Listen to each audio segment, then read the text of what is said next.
Good evening, everyone. Welcome back to our, this is our second episode of our playtest of One Frightful Night.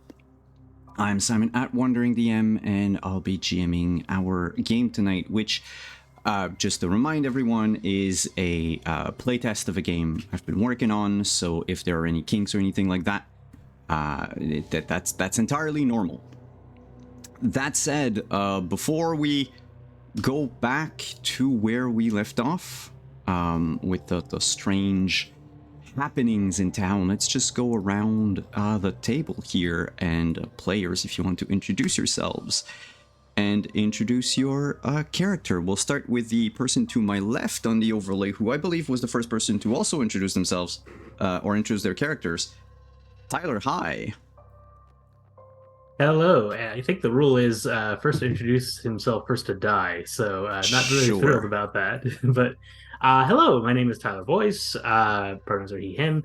And tonight I am playing officer detective. I forget how police ranks work, but he's a detective named Robert Harker with the St. Passery Police Department.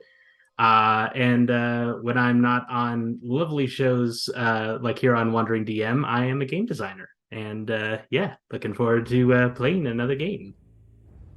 Awesome. Up next, Elaine. Hello. This week, I still remain Elaine. I'm I'm Elaine, and I am a freelance illustrator. I am going to be playing Vivian Southwood. Vivian Southwood. She's an electrician, and she's going to, make sure everyone stays just a little bit more safe than they probably need to. You can find me at ElaineRyanArt.com and on anywhere else at Elaine Ryan Art or Elaine Ryan Artist, depending on Awesome. if the 16 other Elaine Ryans have already registered Elaine Ryan Art. And next, Yutsai.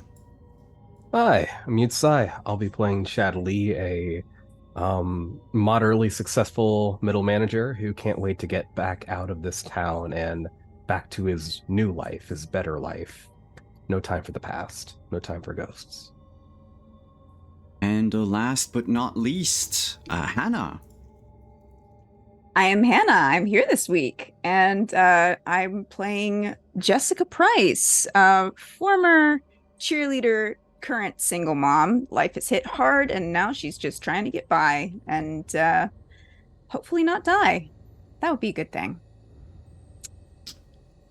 Speaking of dying, we ended our last session with a mysterious disappearance. What started as a regular day in St. Passery, a nice sunny Saturday,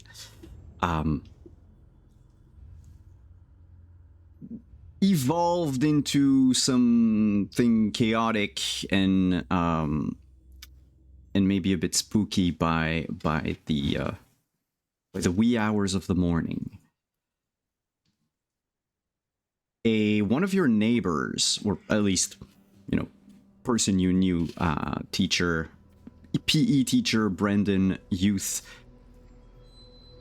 disappeared. Sometimes tonight there was the sound of an explosion, like thunder hitting very, very close to your houses. And left behind was just a broken streetlight and a barking dog.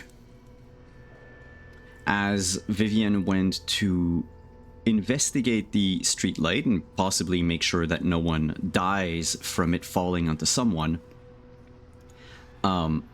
she found out that not only had there been something, perhaps an explosion, but there's definitely something that hit the transformer that was behind the streetlight, and also scattered a lot of branches about in the yards around that spot, marking the area where you found Radar, Mr. Youth's beagle dog, the epicenter of whatever it was.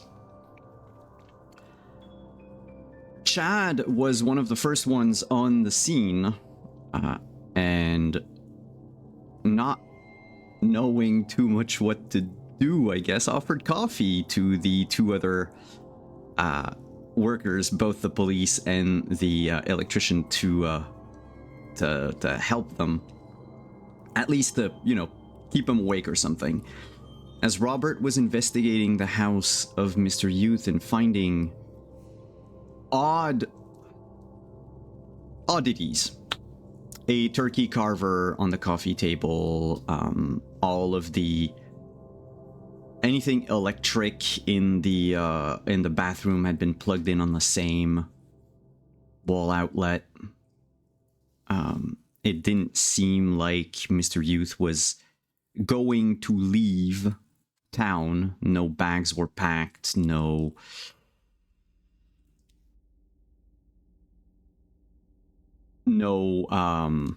signs of fighting either in his house. Everything looked as if he just up and left. Chad went to his house to get some coffee, heard a very familiar voice that he should not hear anymore.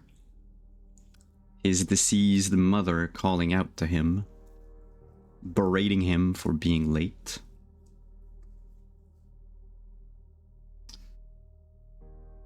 And before we start tonight, we just have one little bit of upkeep to do.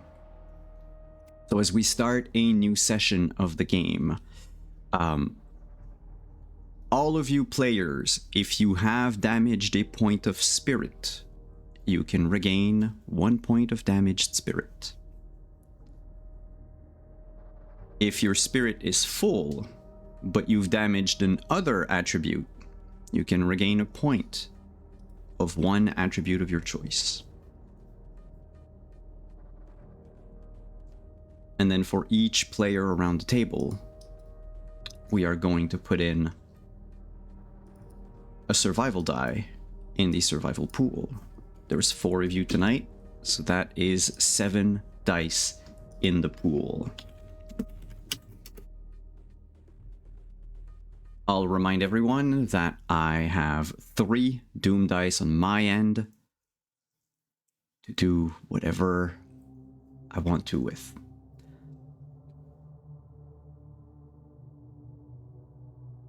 So, for tonight's session, we're going to wind the clock back about a half hour before to 2:30 a.m.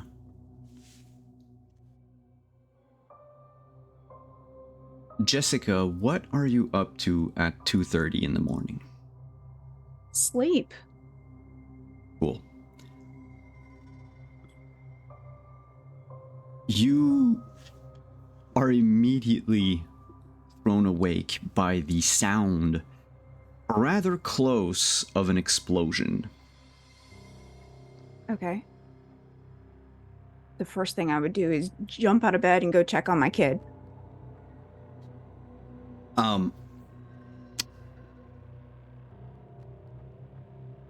Yeah, I'll leave your description for maybe after you've probably gotten dressed or something. Mm-hmm. But you rush to your kid's room. I just need to remember. I know you sent me his name. His name is Jack. He's 10. Jack, thank you. Yes. Mm-hmm. You run into Jack's room. He is sitting on his bed, like clutching his blankets, and just looking completely both confused but also scared, and just staring at the door to his bedroom like expectantly. Yeah, I would, get into bed with him and sort of like hold him, be like, "Are you okay? Are you okay? What happened? What did you hear?" The noise. There was a noise. Okay, you're okay. Don't worry about it. Just breathe easy. All right. I'm gonna. Do I think that I forgot the bus driver's name now. Mr. Morris. Do I think that Mr. Morris would have been also woken up by this explosion? With how loud it sounded, you're fairly certain everyone within like a block has been awoken by the sound. Like who the hell would sleep through that? Right. Okay, I'm gonna take Jack's hand. We're gonna go outside to see who all is on the street. As you exit the house, you would notice that from your second neighbor to the left, up to the end of the street, this entire section of the street is now out of power. Okay. Your house is almost on the limit. You and Mr. Morris both have power, as do anyone that lives to your right when you get out of your house.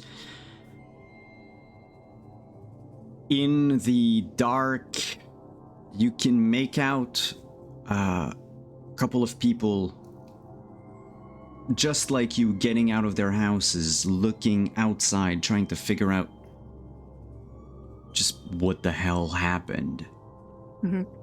It seems to have taken place recently, as everyone is a bit haggard. Mr. Morris has not come out of his house. Okay. Shoot. Well, I'm gonna grab Jack's baseball cap, put it on his head so he doesn't have to, make eye contact with anybody, and we're gonna does it seem like people are heading in a certain direction? Like, yeah, people are gathering. Basically, the explosion happened where, second neighbor to the left, basically, where the power cut off. Okay, we're gonna head in that direction and see what's going on. Okay.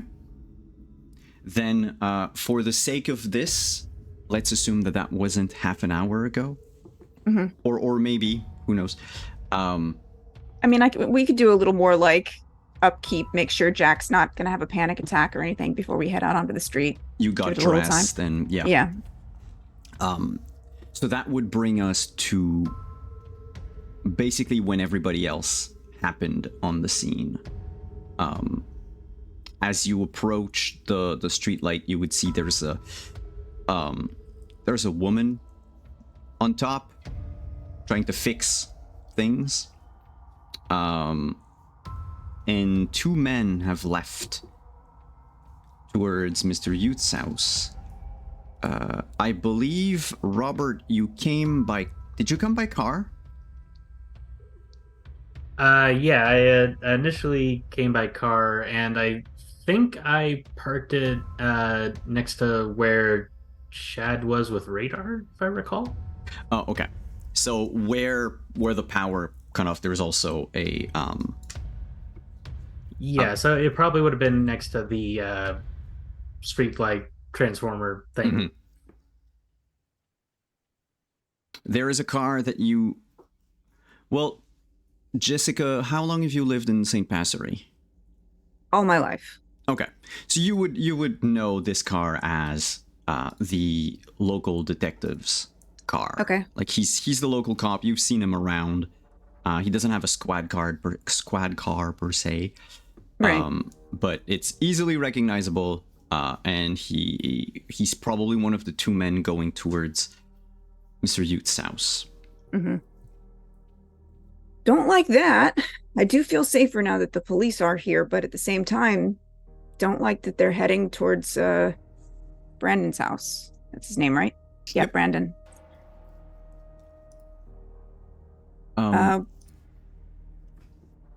Did you say Radar was somewhere? Radar is now being led by the two men back towards Brenton's house.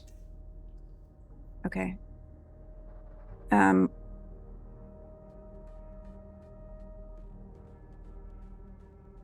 Is Robert anywhere in the vicinity that I can like immediately see? Can you give me a spot listen roll? Okay. Spot listen. Number of dice 2? Yeah, always two. Okay. Well, always. in most cases. In this case, you can't find Robert immediately, but what you do notice as you scan the street is that by Mr. Youth's house, there seems to be a figure dressed in white that has just retreated into the backyard.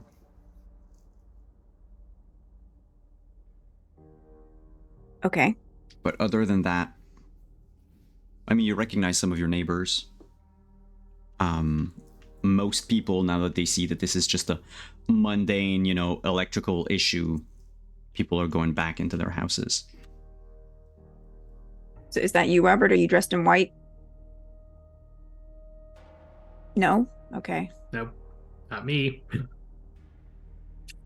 I don't want to take Jack into danger, and I don't want to leave him with a random person. Shoot. I mean, you could try to wake up Mr. Morris if that's something that you... Yeah, I'm going to go try to wake up Mr. Morris. Like, especially if he's watched over Jack before. Mm-hmm.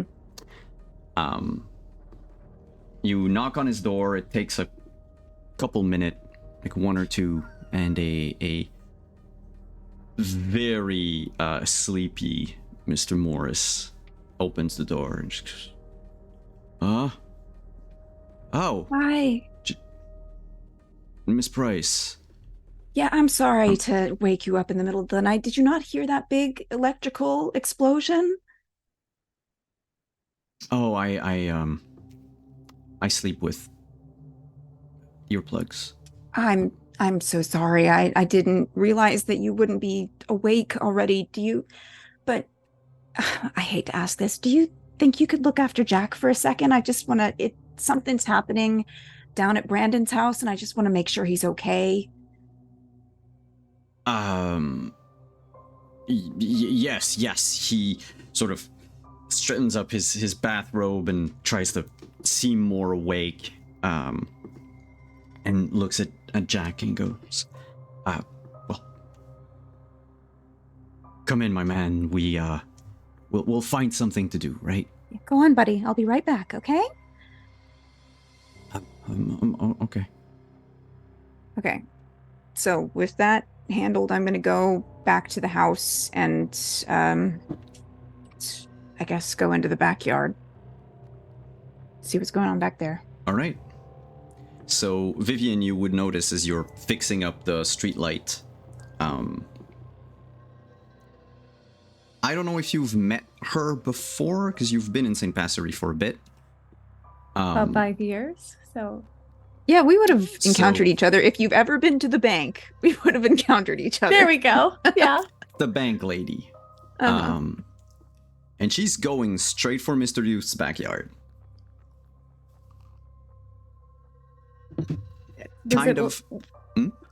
What's the timeline here? Where am I located physically? You are at the top of the street light. You've just finished fixing it. Okay. Does it seem like it's safe to go into the backyard at all? Or would I shout at her is basically what I'm trying to find out. Are we altering the timeline, or should I just have noticed her? I'll go with just noticed, so that way we can all get together. Same thing as Chad comes out of his house with the very cheap coffee. It's mostly water. You would also notice a woman go into, especially for you, Chad, who's never been here in a while. Might have well, I'll leave it up to you if you've both gone to if you both went to the same school or whatnot before you left. What do you think? I thought so. Okay. That means I'm scared of you. I don't like my past. Yeah, you recognize her as the she was in cheerleading back then. And she's heading straight for Youth's backyard. And I believe, Robert, you were still in the house at that point. Yep, it's still investigating. Is now a missing persons case. So, Jessica, when you enter the backyard, one thing that you would notice immediately is while the house is out of power, there's definitely someone with a light source in the basement. As you just see, like, the light reflect on the window from time to time. Other than that, that person in white, not in here. Is it one of those basements where there's like one of those? Oh, cellar doors? No. Yeah. Okay. No, it's a more recent basement. So it's one that you have to go into the house in order to Yep. access. Yep. Okay, but I can see the window of the basement. Oh yeah, definitely. There's All more right. than one. Okay, I'm gonna go over to the window and Brandon? Robert, you would hear this as you're investigating the basement. Hello, Brand- St. Passery PD. Who is that? Oh, God damn it! I thought you were Brandon down there. What's going on? Hold on, I can. No, you know this what? is Detective Harker. No, stay where you are. I'll come to you. Okay. And head upstairs. All right. Do you head towards the front lawn, Jessica? Yeah. Mhm. Okay. So then we would have all four of you, as Vivian, you were done and going towards Chad for the coffee. So all four of you on the front lawn of Brendan's house. And it's at that point that I'm going to up Chad's clock one more to 4.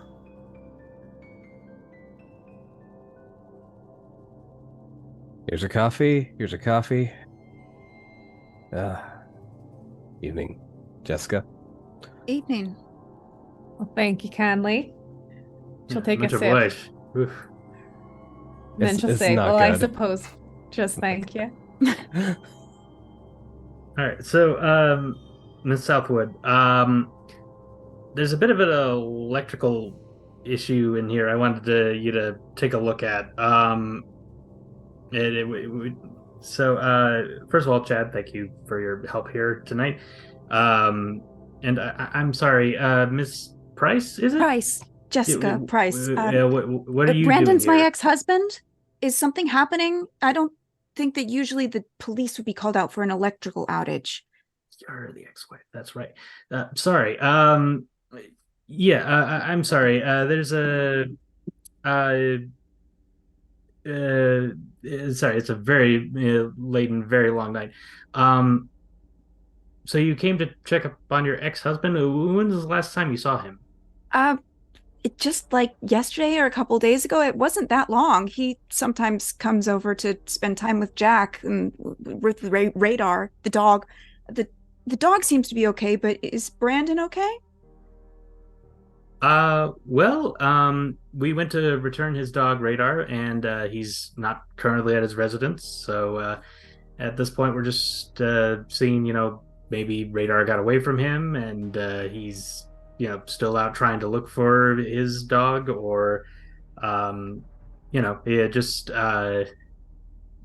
trying to find his current whereabouts is all. Knowing Radar, does this seem like something that he usually does? Does he run off? No. No. Okay. No, this is a very well-behaved dog. I'm just trying not to let her know. Yeah, your ex-husband is missing. You can panic now. Radar doesn't just run off unless something went wrong.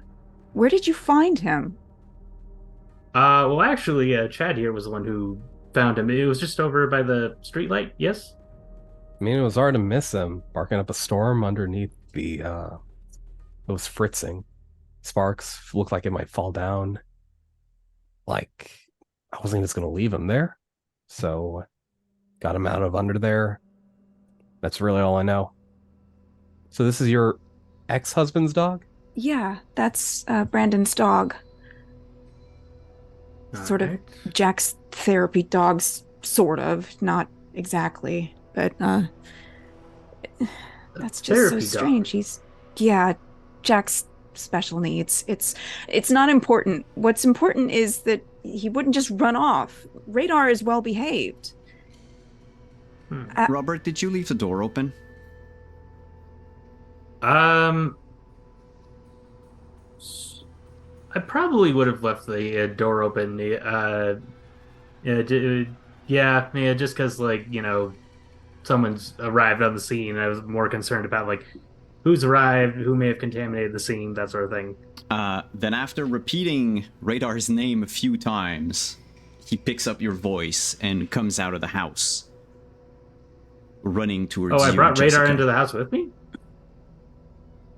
I hadn't realized that. Okay, cool. No, I thought, yeah, didn't Radar, after Chad was done with him, you left him, you were by the mailbox. That is right. Yes, I kept And it yeah. with me. That's correct, yeah. I remember Radar now. went inside. And now Radar comes outside. Still on his leash, by the way. Mm-hmm. The leash that Brandon uses when he, wants to walk the dog out. And Radar runs straight for you. Jessica, tail wagging. Happy, but clearly scared, maybe? The same type of behavior he has often, like during the 4th of July fireworks. Mm-hmm. Well, buddy, was he wearing this leash when you found him? I believe that's correct, Chad. Yeah, he was. Chad's kind of like avoiding eye contact with Jessica and talking more to the other two. This is the leash that Brandon uses to walk him. He would have been out with Radar walking him if he was still wearing this leash. You don't have any idea where he went? Well, it's still an ongoing incident. I'm currently looking into it. Miss Price, where does your ex-husband tend to frequent? Like, if it's middle of the night, he suddenly has a great need to go somewhere, where would it usually be? Bed, as far as I know. He's not exactly the kind of person to go out and wander in the middle of the night. Is that do So, you no substance issues, alcohol, or otherwise? not as long as I've known him. No, he was, Hmm. You said that the last time you saw him was yesterday or the day before that. Can you recall which day specifically? when would it have been, Simon? When would be the last day that You could do anything prior to today. Okay. He was fine yesterday if you crossed path with him. Sure, we're gonna say that he was, I saw him briefly yesterday. It wasn't one of his usual visit days. That would be 2 days ago, but I mean, he's right down the street from me. It's hard not to see him when he's out walking Radar. He seemed fine. He seemed fine, so not feeling nervous or anxious or otherwise disturbed. It's not that he expressed to me in any way. He seemed normal. Hmm. So what? Right. He's missing, ran off, had an urgent emergency somewhere. All Is right. is that what you found out? Uh, not quite. Miss Price, was there anything that your ex-husband was complaining about, like is something that would give him cause to worry, overdue taxes or particularly troublesome child at work, just anything that might have given him reason to feel scared? Scared? I mean, didn't he wasn't very good at taking care of Jack's particular needs, and he was sort of avoidant of doing a lot of his, fatherly duties because of that, but nothing scared him. It was just sort of, he wasn't, I don't know. Nothing scared that man, especially not kids. Simon, I have a quick question. Yes. Mhm. What if this current situation is reminding Chad of his shame, neglecting family? Mm. We have a father that's disappeared, a hardworking single mother, Mhm. taking care of her only son, very similar to Chad's upbringing. You would need, if that situation reminds him of his shame, so long as you're able to confront it in a way, even if temporarily, you get the bonus that comes with it. So in this case, I'll ask, what was Chad's reaction when that used to happen? It was pretty negative. He kind of just blamed everyone else except for himself. Very much a poor me situation. Didn't appreciate how hard his mother worked. Didn't care about his father. Felt if he was angry, that would let his father win in that case. But in this situation, I think he's trying to. I think my mother just died. So I think with that as like a motivation, he is trying to maybe rectify that. Now that he can't resolve this with his own family, seeing this kind of parallel situation, he's trying to resolve it there For someone else. And I think that is Chad kind of like buying into the whole, like he's been all about, I want to go home, I want to go sleep for like the last 3 hours here.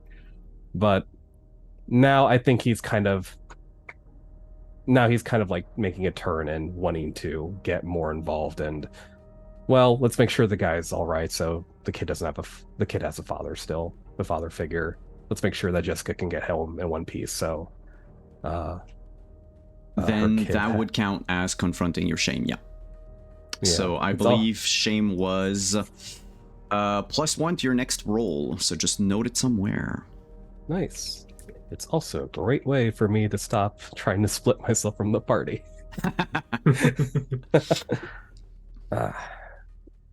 Well, Jessica, I mean, you know the guy better than most. Think if you looked around the house, you might be able to see something that Robert here didn't pick up. Sure, but I don't want to go looking around alone.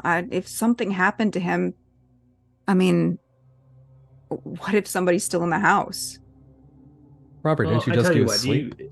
I need to head back in anyways because I have something that Southwood needs to look at, or I prefer that she take a look at it. Why don't you come with me? I'll escort you through, and as long as try not to touch anything without asking me first, just because, uh, if something did happen, we'll need to account for everything, where it was located and who touched it last. Just As you go through the protocol, Brendan's front door slams shut. And what the Jesus. Is the dog inside or outside? Oh, it's still outside by Jessica. Okay. all Well, I right, startled that. maybe he just came back home. Mr. Youth? Call back behind me. No sound. Click, click. Is it windy? Not really. All right, well, now is as good a time as any. Miss Price, Miss Outfoot, if you'd please come with me. Mhm. And Mr. Lee, I guess more eyes on the scene is good. You don't have to stay if you don't want to. I'll stay. Well, your help's appreciated. To be clear, though, this does not mean I'm deputizing you. I just need extra pairs of eyes. I'm the only representative of St. Passery PD, just to be clear here. Right. All right. Just don't want you to start arresting your neighbors. Anyways. You make your way to the door, only to find it locked. Bang on the door. Mr. Youth, this is Detective Harker of St. Passery PD. Please open the door. Now, we're going to do something a little special here. Oh, fine. Because what I just said only applies to Robert. For the other three, you saw Robert turning the knob of the door, opening it a little, then froze for a second, knocked, and said exactly what Robert just said. But to you, Robert, the door is still locked. I mean, to Chad, it's like he's announcing his presence as an officer before he goes in, so it makes sense. But the kind of pause and wait as he doesn't go in, the longer it stretches, the more likely Chad will like reach out and ask, "Hey, we just stand Try around the out lock here?" again. Is it still locked? Yeah, it is. And everyone, you would see Robert take hold of the door handle and like rattle it as if the door was locked. And it All Vivian's right, gonna hold be like, on. Looks like I need to break the door down. What? well, Just go in. The door's locked. Someone locked it. What are Vivian you will just pull the door open a little bit because he has it slightly ajar. Mm-hmm. As you Does pull it it open? open, yeah, Robert, you see it open. You could swear it was locked. You just touched the door handle. Do you need to sit down, detective? Is it a little too Wow, Miss late in the Southwood, night I'm for you? really glad I brought you along. No, it's just sorry. It is late. Ugh. Could have sworn it was locked. Anyways, let's proceed. Tyler? Is anyone else concerned that the man with the gun is feeling a little weird? No, I don't carry a gun, so don't worry. Did you put something weird in the coffee, Chad? Only water. Oh, I couldn't tell. By the way, Tyler, could you write down on your sheet Doom from Another World, 1 out of 12. Oh no. If you want, I can donate you 4 slices. I'm sorry, Chad, you Let's mean see, 5. 1 slices. or 4? I think I'm good. It's actually 5 slices 5 for now. Chad. Oh no. That's what I get for mouthing off. Too many slices. Not exactly how it works, but still, the door is open. Vivian has her frontal light. Robert has his flashlight. So Jess, you would see as the door opens, Brandon's living room. So to recap what the house looks like when you come in, it's like an open area to your left with the living room. Then there's like a wall with an opening in it that makes some sort of a bar counter type of situation that leads into the kitchen beyond. The living room is spacious because it should have comprised the dining room in there or a dining area, but he doesn't use it. He has a little circular table in the kitchen for him. There are bookshelves and plants on shelves, and every piece of furniture in the living room has a plant on it. Of course, there's still the turkey cutter just lying there on the coffee table between the couch and the TV. To your right, you have the staircase that leads up. Right after that, the staircase that leads down. And beyond that, you would get into the kitchen. And to your right in the kitchen is the first bathroom. Upstairs, you know that there's a guest room, the main bathroom, the main bedroom, and then there's a basement. Yes.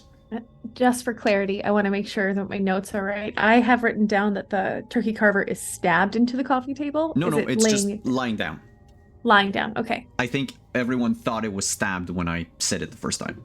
But no, it's Okay. just someone deposited it there. That's much less stressful sounding. Nice place. Right. So, real quick, ground rules. Ms. Price, Mr. Lee, if you could just stay with me. And as I said, please try to avoid touching anything. Ms. Southwood, so in the bathroom, there are multiple electric devices plugged into the same outlet. If you could just take a look at that and see if, like, maybe that's what caused the little blackout we have here on this block, and if that could, be any kind of threat to a person, like, it could hurt them, or else just, what purpose that might serve to have that many. You'll notice when you get in there. Just I just want to see your thoughts. I will say that seeing a bunch of lights plugged in, that's not going to take out a whole city block, but Just it could humor me. potentially.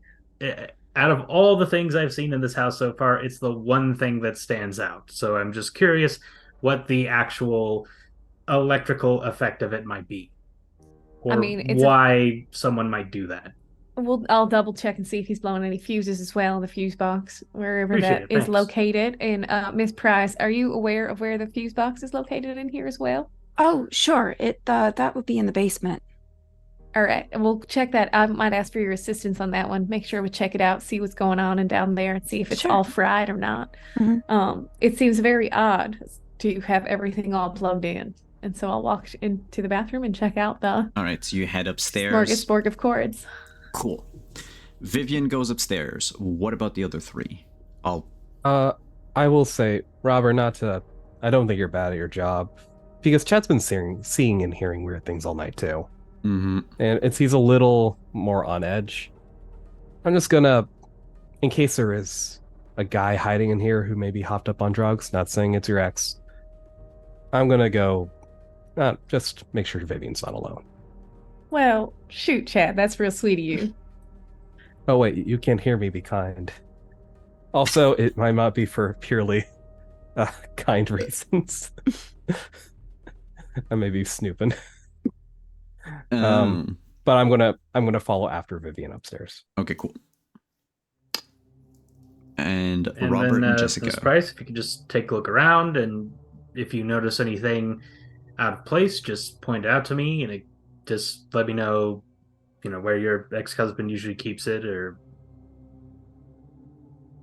Okay, so I have no bonuses to spot listen at all. However, I would be familiar with this house. Yep. Is there any sort of additional bonus I can add to doing a spot listen check inside this house? If you want to search the house, Yeah. right now you wouldn't need a spot listen, given that I described everything that you saw, at least at a glance. But if you decide to search a room, I would say, in this case, because you're aware of what it is, if I ask for a check, it's going to be for something that might be out of place and not readily apparent. That's what I'm looking for. If there's anything that like immediately strikes me as being out of place from my familiarity with this space. Well, Radar's food bowl. There's like a smell that comes out of the kitchen. Okay. It got a little bit worse since the last time Robert was in. But Radar's food bowl is full of warm yogurt.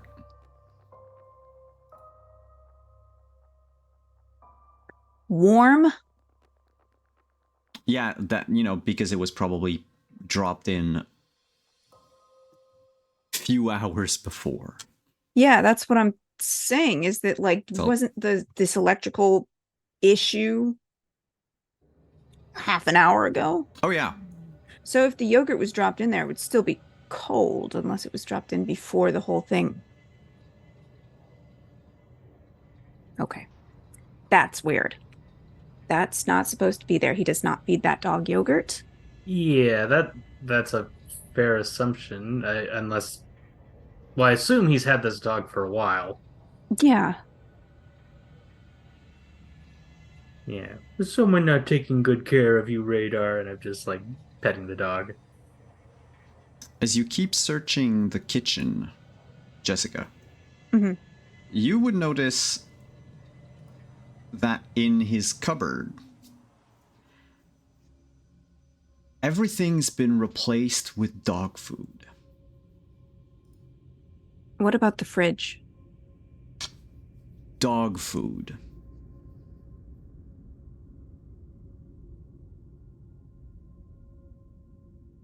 Okay. Even the dirty dishes in the sinks have like flecks of wet dog food on them. Of dog food? Dried up. Yeah. I didn't. By the way, want when you to- said the fridge, I'm sorry, I forgot something. The TV remote is in the fridge. The hell, Brandon? I didn't want to say anything earlier, Miss Price, but has your husband ever had any issues with mental illness? Not to my knowledge. Nothing like this. He doesn't. That man is a health freak. He wouldn't be eating dog food. Right. All right. I probably should have mentioned this earlier. I didn't think it terribly relevant, but earlier today, we got a noise complaint from a neighbor because your husband was barking at Radar. I assume that he was trying some sort of flawed logic of trying to get Radar to stop barking, and so he started barking, but now I'm concerned that maybe he, Brandon was barking at Radar. yes, incessantly. So I'm thinking maybe it wasn't just for training purposes, as it were. No, no. He doesn't train the dog anyway. We had someone else come in and do that for obvious reasons. But no, there's no reason he should have been barking at the dog. That's God. Guess I'm glad we didn't come visit yesterday. That would have been very distressing. Miss Price, if Radar is a therapy dog for your son, why doesn't Radar stay with you and your son at your residence? My son wouldn't be able to take care of the dog full time. It's only when he is brought over that he gets to benefit from his therapy. It's I work at the bank, and Jack is not capable of taking care of the dog on his own, so it's best that Brandon keeps him and just brings him over for Jack. Hmm. Did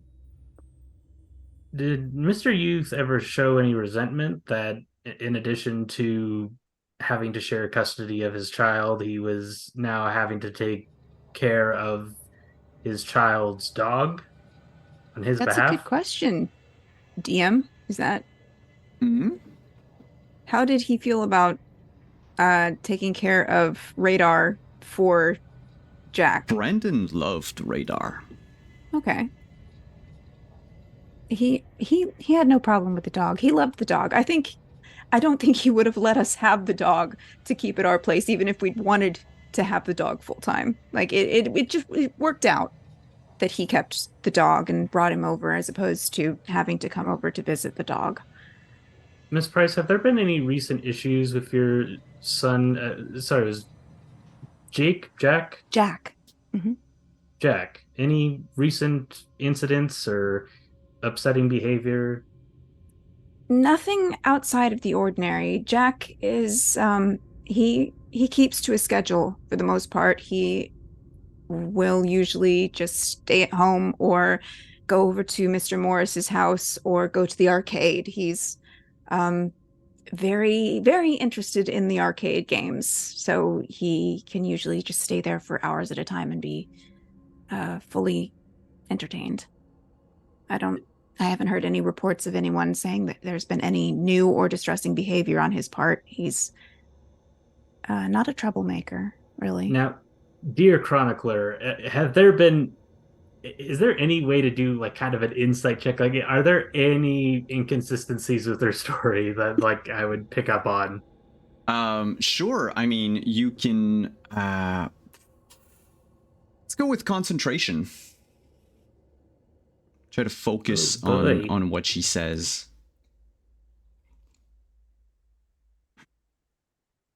Not great. Oh wait, if I wanted to use a survival die, would I add it on after the fact? It's or after the can fact. Yeah.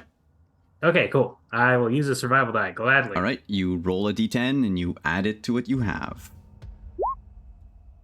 Cool. Um, So 15. She is completely 23. Yep, she's completely honest with you. Are you? I am. Okay, yeah. Not hiding any details. If anything, if I can hazard a guess, I would guess that Jessica is probably just as confused as you are about what's happening here. And with that, we're gonna move up to the second floor. Vivian, Chad, Vivian, when you get up the stairs, there are just 3 rooms. Bathroom is very easy to spot. When you go in, Robert was right. There are 8, like, you know, it's a razor, there's a hair dryer, there's a curling iron, all sorts of stuff just plugged into the same little, like, mini power bar into the same outlet. It's odd. Odder still is that they're all turned on. Just like out of safety reflex, she's just gonna unplug it. Just immediately. And like I told Tyler last week, none of them have a long enough cord to get into the shower. It's not a suicide attempt. Yeah. Okay. Can I take out a little watt or reader and like check and see if anything's charging? It's totally dead. It's totally dead. There's no power in the entire neighborhood, so you're not going to find much here. Perfect. With that, anyway. Anything? Oh, shoot. Go ahead. No, I was just asking. You see anything? I don't know how to read any of this stuff. I mean, right now, it looks like he could have possibly blown a fuse to the house. I don't know why all of these are like this, and like every single one of these is on right now. So like trying to use as much as possible. I'm a little curious if it's like this in any other rooms as well. If like every other implement is plugged in. It's just very strange. This is not something I would normally see in general. Also, I advise against doing this. If you ever do this in your own home, do not plug everything into one single jack wall socket. It is a bad time for you and could lead to losing your home. Blow nod. Oh, okay. But perhaps we should probably check out. Well, I'm going to check out that basement fuse box. Do you want to peek around in the other rooms at all? See you know what? Why don't we check out the master bedroom real quick? You never know.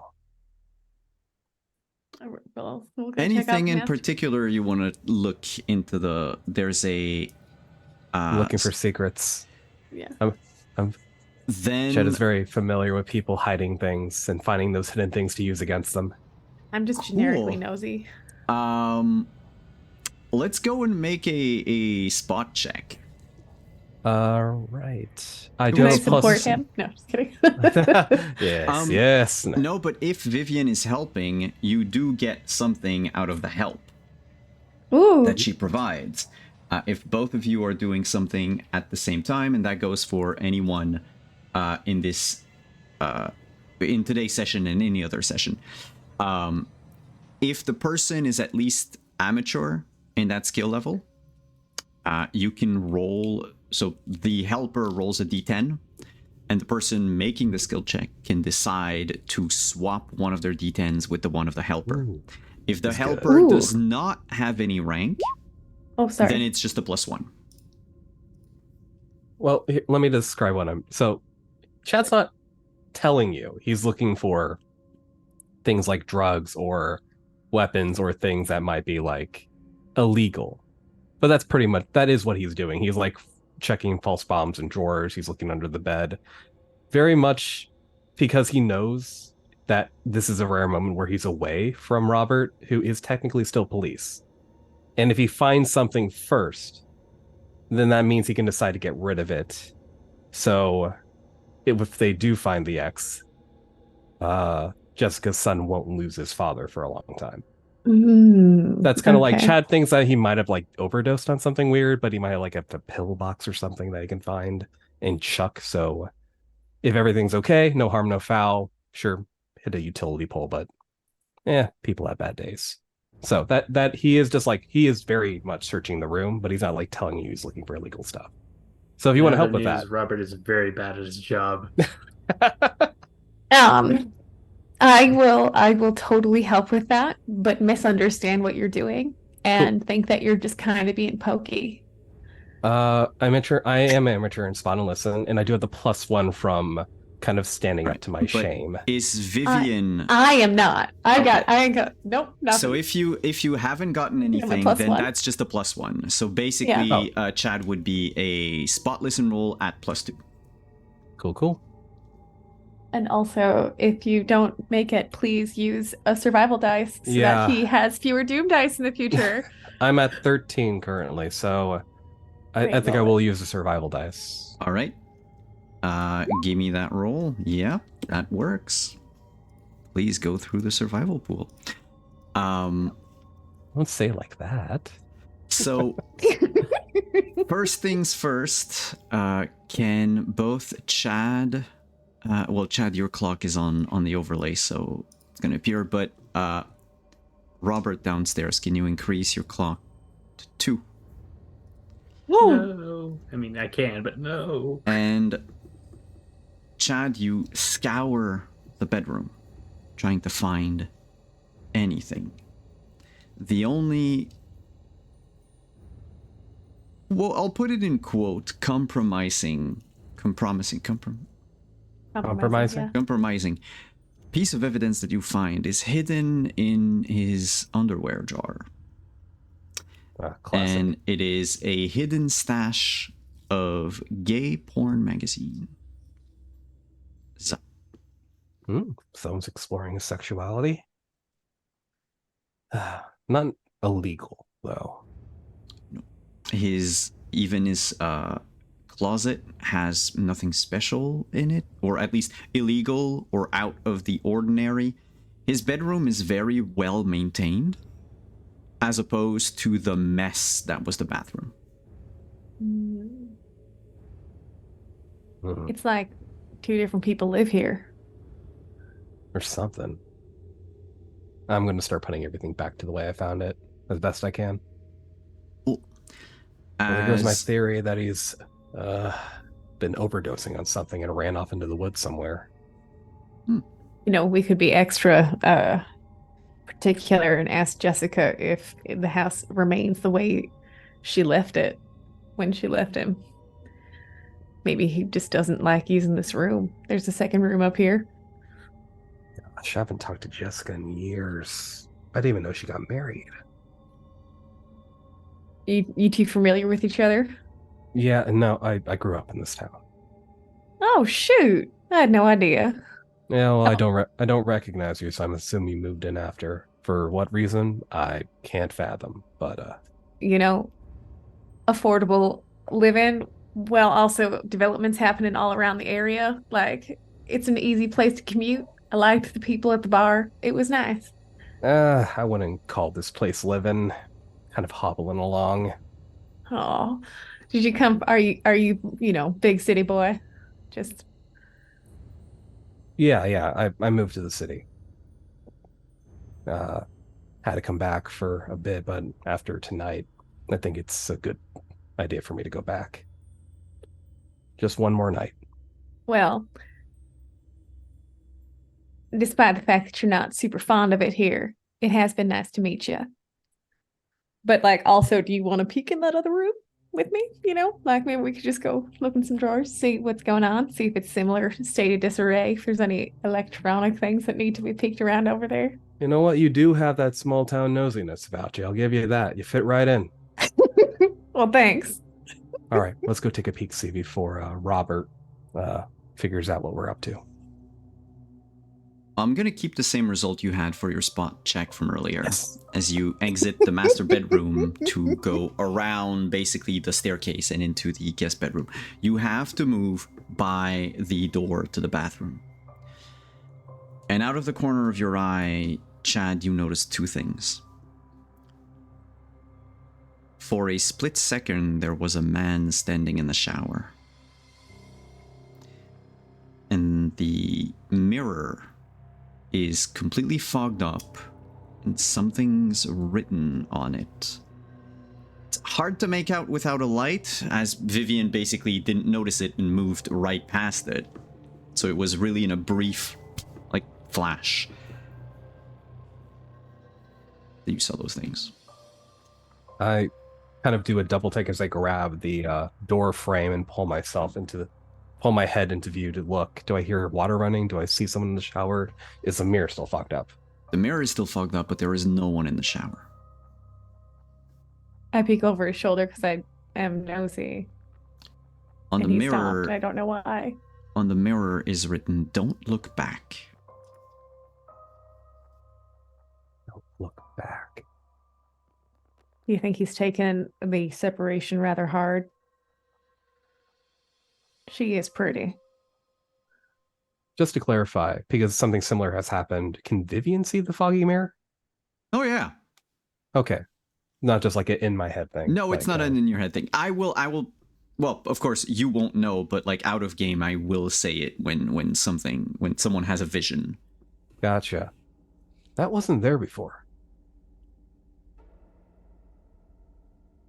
Hey, detective. You would hear Vivian from upstairs.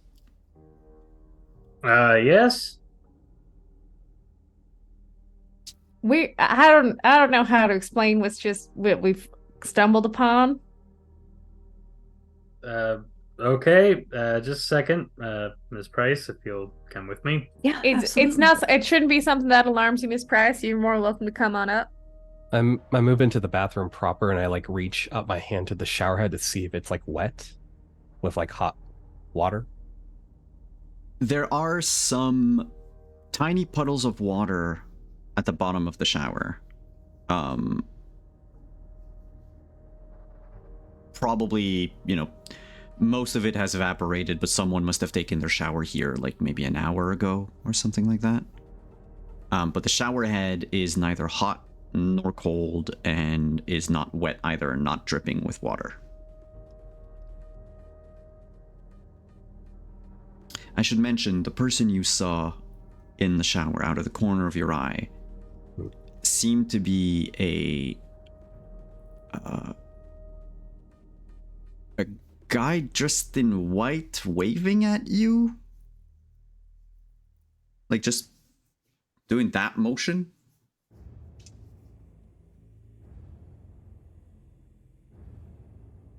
Yeah, when Robert and Jessica get up there to the bathroom, Chad's just looking all over the place, trying to see how the mirror fogged up, where did the figure go, but it doesn't make any sense. Can't find anything, I'm assuming.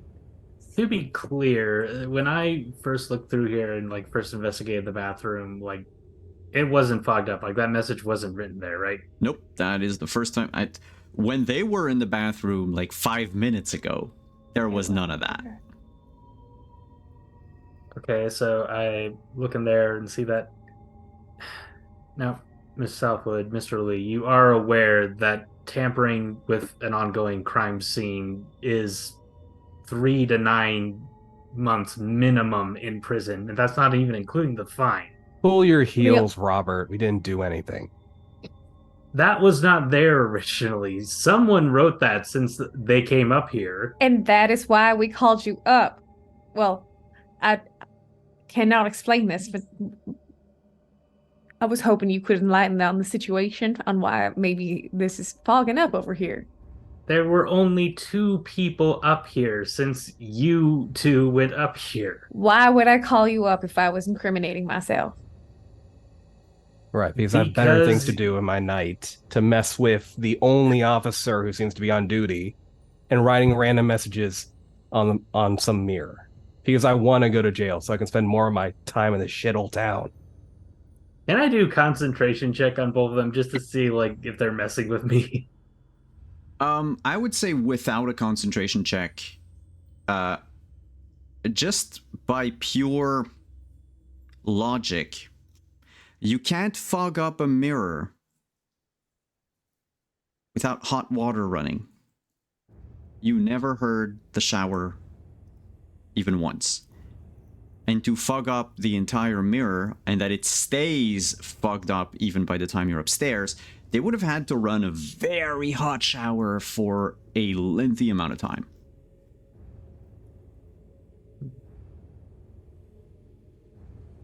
I just feel does it like other than the mirror being fogged up, does it feel like humid, like someone had taken a shower recently or Not even.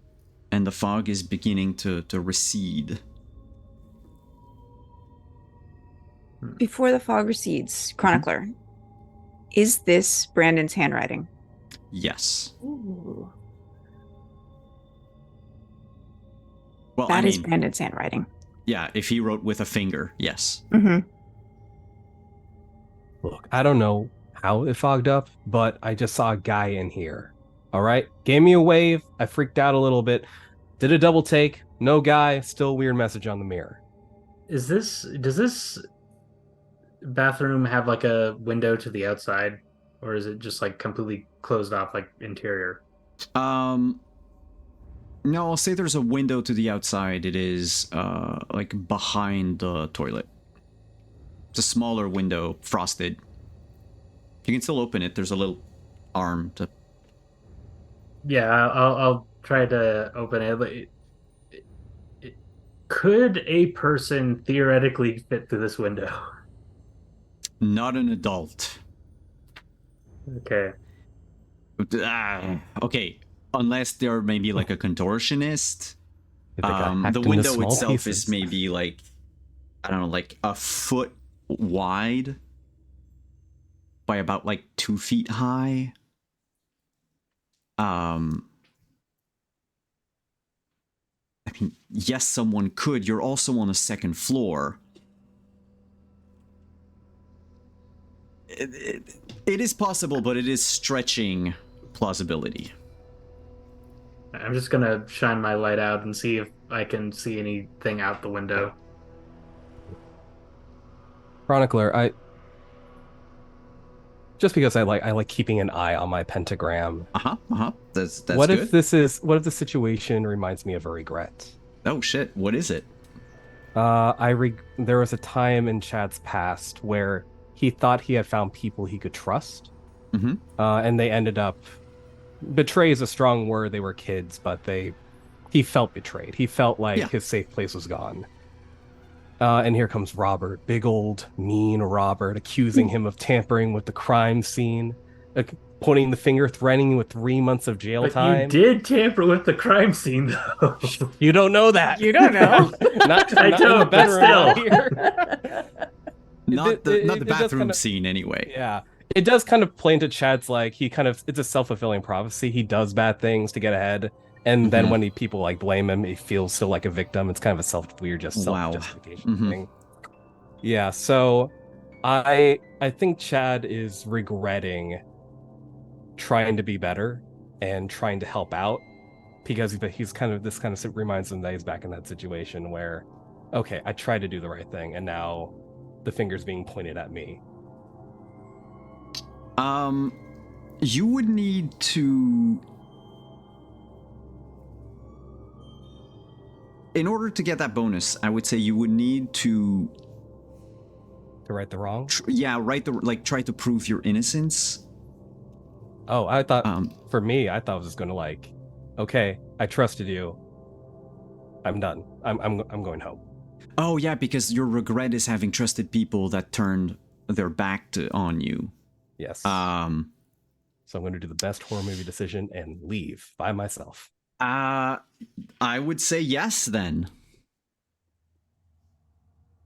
Definitely You know what? yes.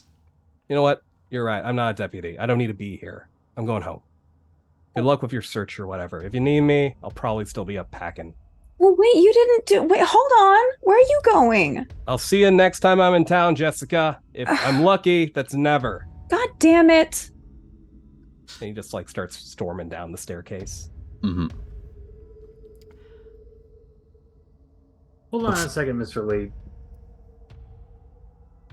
Before you go, am I being detained, officer?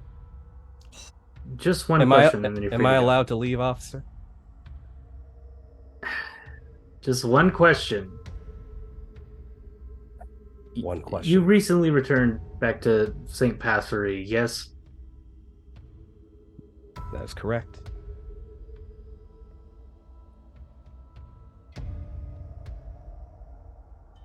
How long have you known Miss Price here? Glance over to Jessica. Can you describe like how Jessica looks? Upset? Confused? No, but Angry? that's a good question because I forgot. But what does Jessica look like? Period.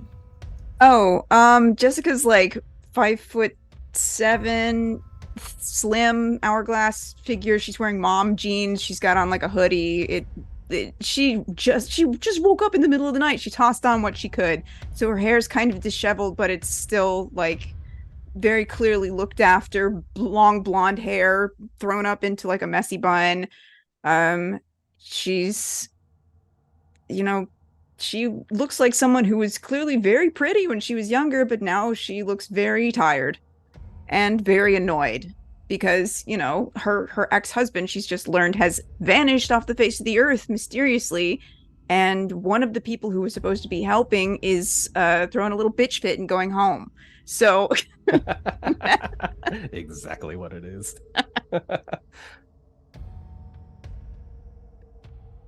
Yeah, we go way back. Went to school together. Yeah, I remember And were the two of you close while you were at school? Wouldn't say that. How's that pertinent to what's happening with this fucking foggy mirror over here? Just Mirror I'm just is reading way less. like their expressions, just like what was Chad like in school? Back in school, Chad always seemed to have a lot of like issues with other people. Couldn't really take responsibility for his own actions. It was always someone else's problem. It wasn't like he was like a monster or anything. He just had a hard time growing up. Right. And he did make for an easy target for bullying. And you would remember that he did have at least one or two pretty vicious bullies that targeted him. So it was kind of his way of surviving or getting back. But no, his behavior right now is honestly pretty childlike still, and a little reminiscent of his bullies, if anything.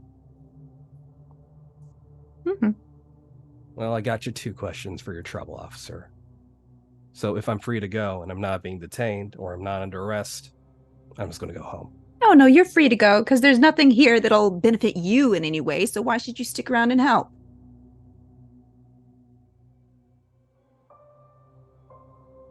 Well, when you're right, free to you're go, right. Mr. Lee. I'm going to turn and head out the And door. Little Chad boy's leaves father the is house. missing and he's just running off.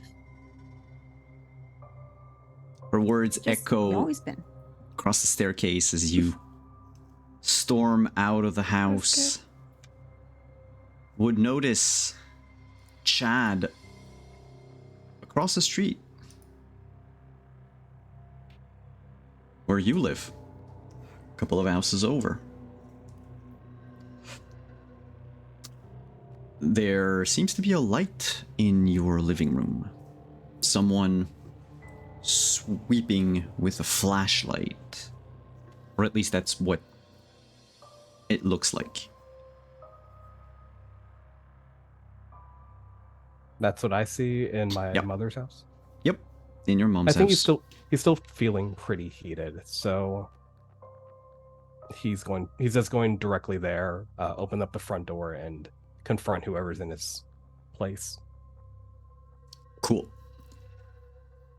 First of all, we're gonna up your thing to 7. 7. You Ooh. barge into the house. Threaten whoever it is there that, you know, whatever they're doing. There is nobody. It's just boxes. Some packed, some in the process of packing.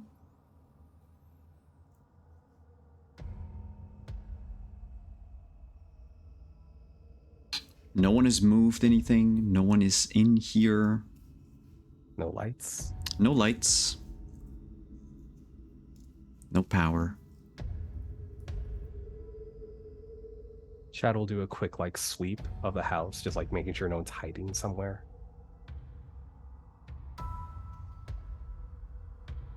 As you approach your mother's bedroom, you begin to hear laughter, childlike laughter. Ha ha ha ha. Looks like Chad peed his pants. Looks like Chad peed his pants. Ha ha ha ha.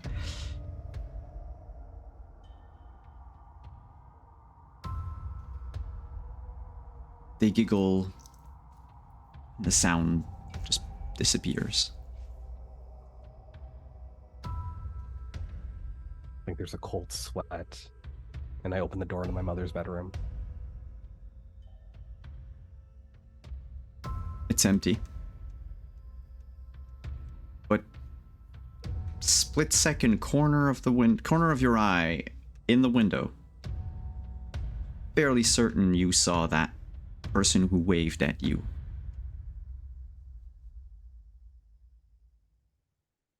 Person dressed in whitish. Yep, that just like as if they were peeking in and just. I'll go over to the window and look around to see if someone literally was just hanging out there and dropped to the ground.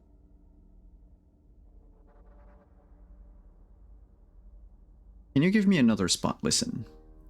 Sure thing. Do you have a light source with you? Because it's completely dark. Only the flashlight you granted me in the first session. If you want that to go out now, that'd be Cool. fine with me. No, that still works for that, so no penalties at the moment. Cool. Ah, so close. How many survival dice do we have left? 5. You can 5. also Use damage it, an for attribute sure. whenever you want to automatically succeed on something. Nah, let's just use the survival dice. I'm fine with you using a survival die.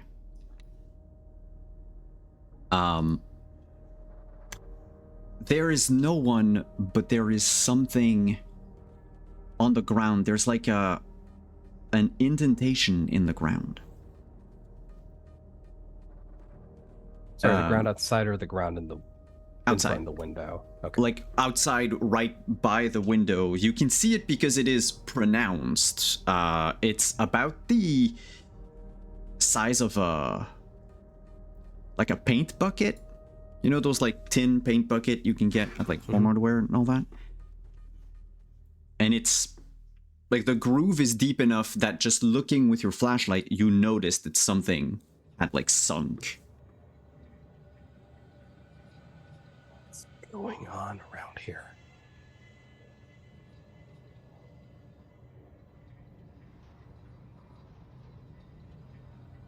But it's only the impressions, right? There's nothing actually there. There is nothing there. There must have been something for a while that made that hole, if you will. I think Chad, kind of clearing the house at this point, is going to just double check all the locks. And then he's going to like just kind of half collapse on the couch and just try to breathe, try to slow his heartbeat, try to calm down. All right. It's fun. It's fun to sound smart. It's fun to yell at people, but then you're all alone, miserable in the dark. Except for your TV that's on.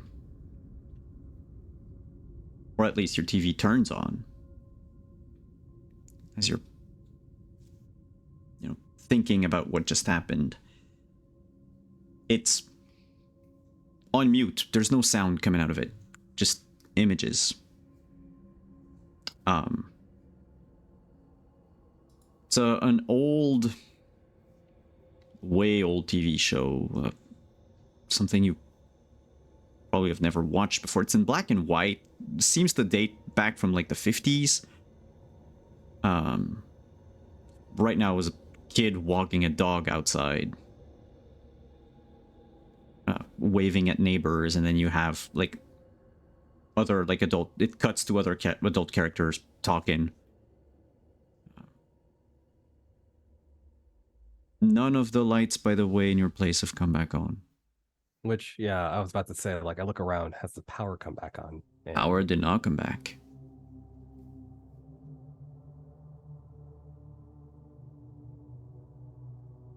grab the remote, kind of click the power button. It turns off. See the TV. Click it again. It turns back on. What is going on around here? Mom have a generator somewhere? The image begins to distort, go out, and all you see is your reflection, but not. It's not your reflection on a TV that's been turned off. It's in the TV is you, as if the TV was the camera filming you on the couch with the remote. That would freak him out. He turned it back off.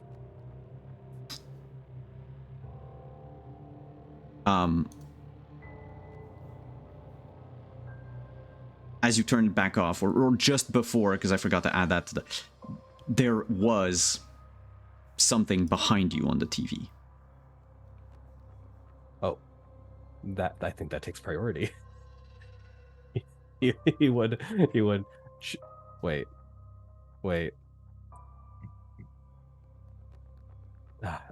As a player, I remember the words in the mirror. Uh-huh. As a character, if you're unsure, you can roll concentration. That's what it's for. Hey, that's a great. I do not have anything in concentration. This probably won't end well. Nope. Yeah, maybe a memory at the little back of his head, but he's kind of back in his old wounds, and kind of like a kid, he's just lashing out. So he's gonna whip around, and was it a figure behind me? What you saw was, let's say, like a torso, a grayish white torso. Looked a little blurry. Maybe it was moving. Maybe it was like cloth. Someone standing behind you. But the field of view that the TV had basically cuts off, let's say, where like the armpits would be. So you don't even see shoulders or anything. You didn't see arms on either side though of that torso. Okay. Yeah, he'd jump up to his feet and whirl around and begin backpedaling towards the television, like putting his back towards the screen to see what's behind him. I'm gonna up the clock by 1 to 8. So you turn around and see nothing. You shine your light where that thing was a moment before. It's boxes. Empty space. And the creaking of floorboards. Just twice. And then it stops.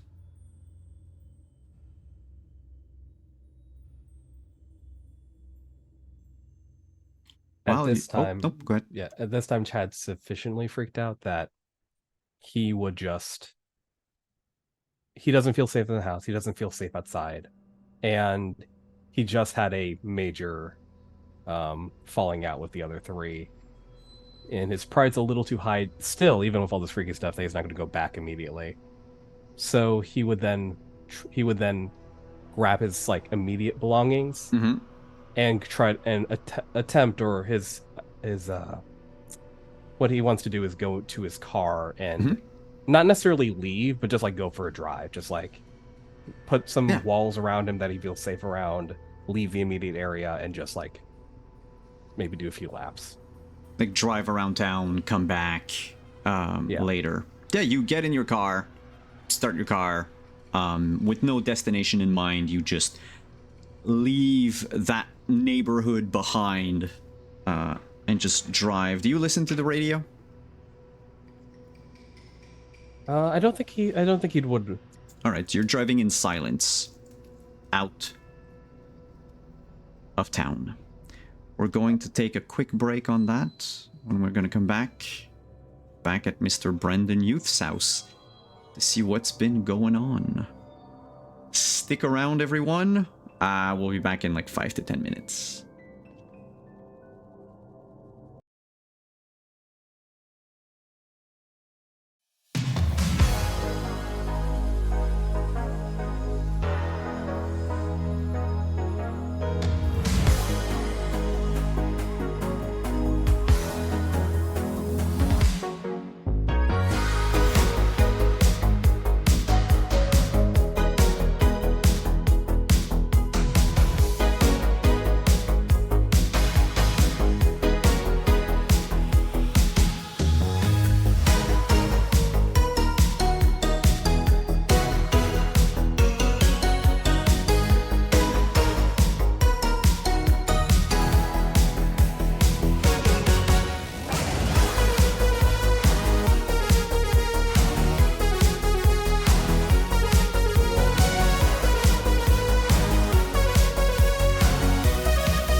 We were Maybe muted. not active electricity, but like a source of electricity.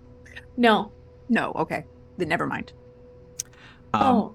We are back Sorry. with the players giving away their theories, and they're all very sound, but wrong. Back to Mr. Youth's house. Chad just left. The fog in the mirror finally receded. There's nothing written in the mirror anymore. There's no fog. All of the electrical devices have been unplugged from the wall by Vivian. Do I see that the electrical devices have been unplugged? Yeah, I think it's Oh. fairly obvious because it was like a bunch of them together. Okay. They haven't been unplugged from the thing, they've just been unplugged from the wall. Yes, I can see that. Miss Price, does your ex-husband have a car? Yeah, he does. Okay, can you please show us to the garage? Sure, absolutely. Robert's so frustrated right now. It's late. There's people contaminating his crime scene, and it's kind of his fault that they're contaminating his crime scene. So Brendan has a sort of like a carport situation, but the car's in there. Car's right there. It's a nice little, silver sedan. I don't know what model would be. Probably like last year's model. Say like a Honda something 95. All right. Miss Southwood, Miss Price, if you could please step outside the house for just a second. You just don't want us in here while you're looking through my ex-husband's car? I'm not going to look through the car. Just 1 second. I just need like a minute. Oh, okay. Miss Southwood, we should...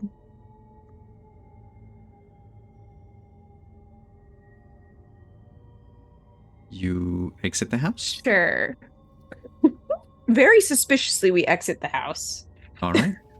Because right now, what's going through Robert's head is he's thinking about the reason why he immigrated to the United States, and he's like feeling that same regret starting to resurge. It's like, what if this guy is missing or worse? And because I let these people in the house and they just like poked around, like, we're not going to be able to find him, and it's going to be the same result. Oh God, what if it is the same result and it's that bad? And like, yeah, he's just going through all the nightmare He's scenarios. spiraling. Well, Yeah, a little bit. It's like what, 3-4 in the morning. It's he's very tired. Yeah, we're now pushing 4. Yep. I'd like to make a suggestion to Jessica to drop radar off over at where her son is. Oh, good. That's a good... And then that way the dog can be, just like rat safe. We don't have to worry about him getting in any kind of danger. Sure. Yeah, that's... yeah, I'm sorry. It's been a long... I don't think you've got a single thing to apologize for right now at this hour in this kind of chaos. Are you okay? I as okay as I can be. I have no idea what could have happened. This is totally out of character for him. He wouldn't just disappear like this. He's got too much invested in this town, if nothing else, to just up and vanish. Maybe he had some kind of, maybe he was taking the wrong medication and had some kind of break. There was a goddamn remote control in the refrigerator. There was yogurt in the dog bowl. I don't know what's going on here. Maybe I should have checked up on him more. I was so... You can't blame yourself in a situation like this. This is not your Who am I fault. supposed to blame? Well, unfortunately, there is one person that can take care of him. And it's not you. Okay.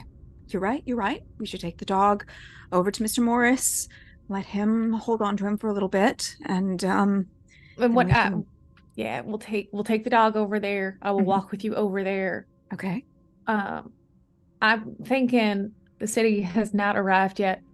I peeked over at the lights over here. Maybe I can get them back up and running, make the overall situation a little bit easier on everyone, try and get some light back on in the city. Yeah. definitely, and everything will be better with the lights on. And a little bit of rest, if you can get some of that too. I don't Mhm. know if how is your house? Are you all lit up too? Oh, I've got electricity. Oh, For some reason it didn't reach my part of the street. I'm not sure how the electricity works around here. That's your expertise, but we're still good to go as far as I mean, I haven't been back to check, but when we left. well, I'm thrilled to hear that. If if I could make a special request of some fresh coffee, Oh, yeah, of course, that absolutely. would be Sure. ungodly helpful in this situation. But So we're also gonna take a moment for yourself. Well, I'll walk Oh, with you over there, and then I'm mhm. gonna help with the transformer. Okay. So I'm just planning ahead because it's real easy to get sidetracked Sure, of course. when it's tired when we're tired. So two of you are talking and making your way to Mr. Morris's house. Right. We're gonna drop off the dog, and then I'm gonna get her a fresh cup of coffee over at my house. Can both of you write down on your sheet Awesome. Doom from Another World? 1 out of dear. 12.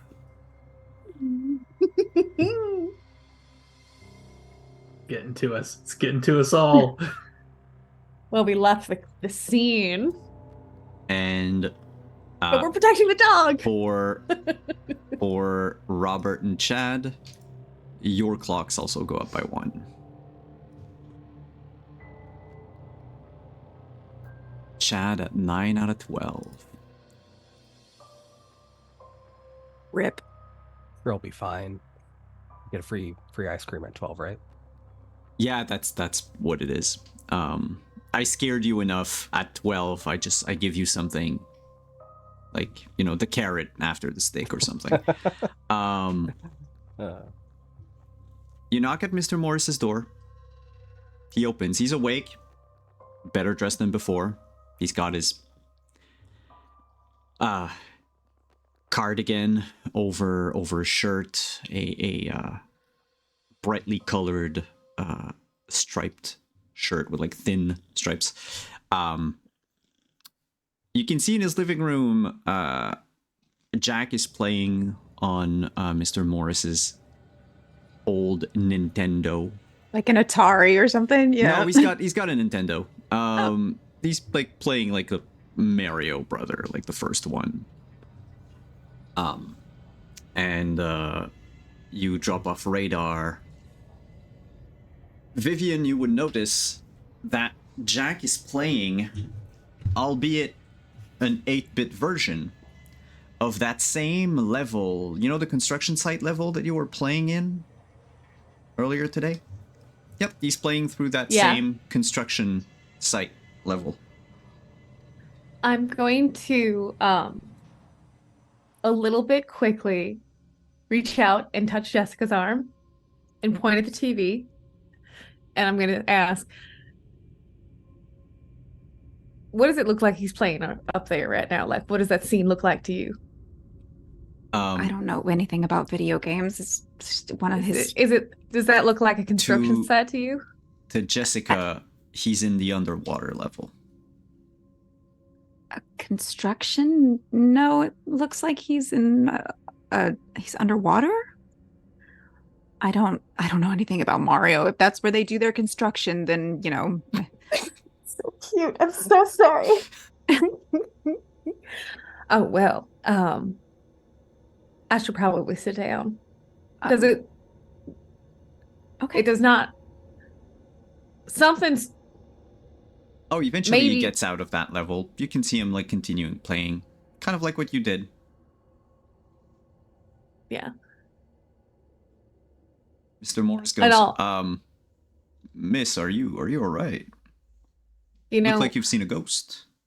I'm not rightfully sure if I'm okay right now. It's difficult. It's very strange to say, but earlier this morning, I stay up a little bit late. I make my own hours in my own time, and so I tend to shift my schedule a little bit. Earlier this morning at around 11:30, when I was playing Nintendo and eating my breakfast. No judgment from Mr. Morris. What a good man. Um,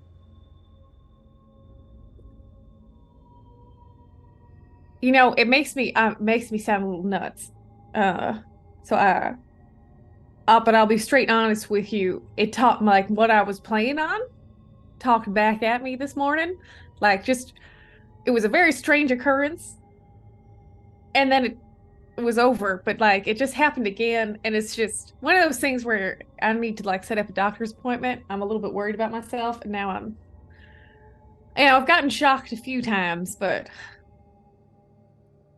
it shouldn't be making me see different things than what's actually there.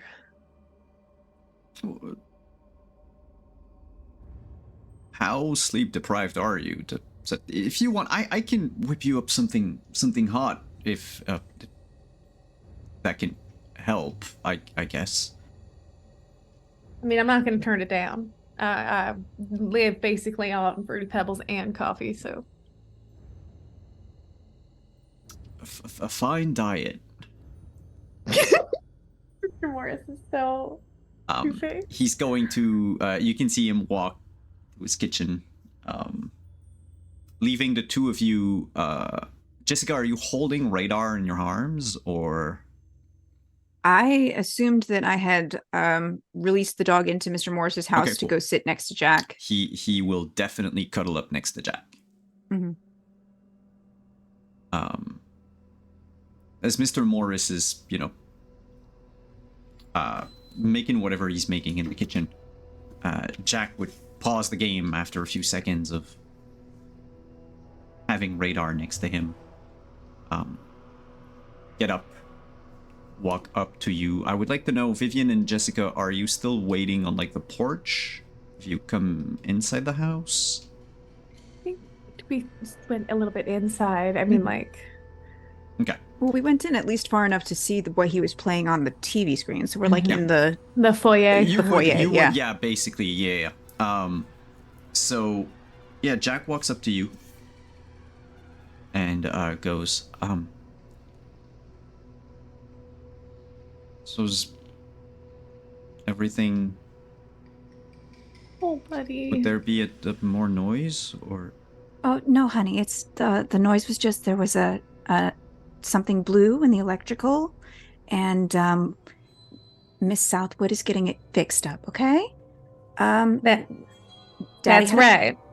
Daddy had a power outage, and so we're having radar come over here while we get things fixed up and figure out what happened, all right? So you're gonna have to stay with me and Mr. Morris for a little bit, and Daddy won't be able to come over until we get everything fixed up, all right?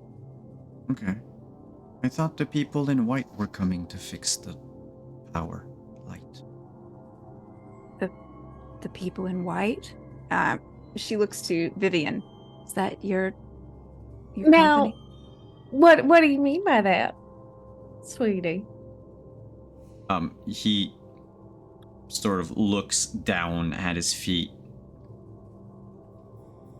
She'll pop a squat to get to his level. He's going to like hide behind Jessica. That's fine. She won't get any closer. She's not gonna press his space. But the people who fix it look like me sometimes. They walk out, and sometimes they look different too. But why do you think they would all be dressed in white? That's kind of cute. We could make that a thing. It's okay, honey. You can tell her. I'll stand up and take a little step back, give him space to feel like he can talk. I just saw them go by. I might have to talk louder because I'm farther away from the mic. I said, I saw them go by. Window going. And he points towards Brendan's house. Tonight? Yeah. I'll peek out the door and see if there's anyone that looks like they're working on the stuff. Jack, when did you see these people in white go by?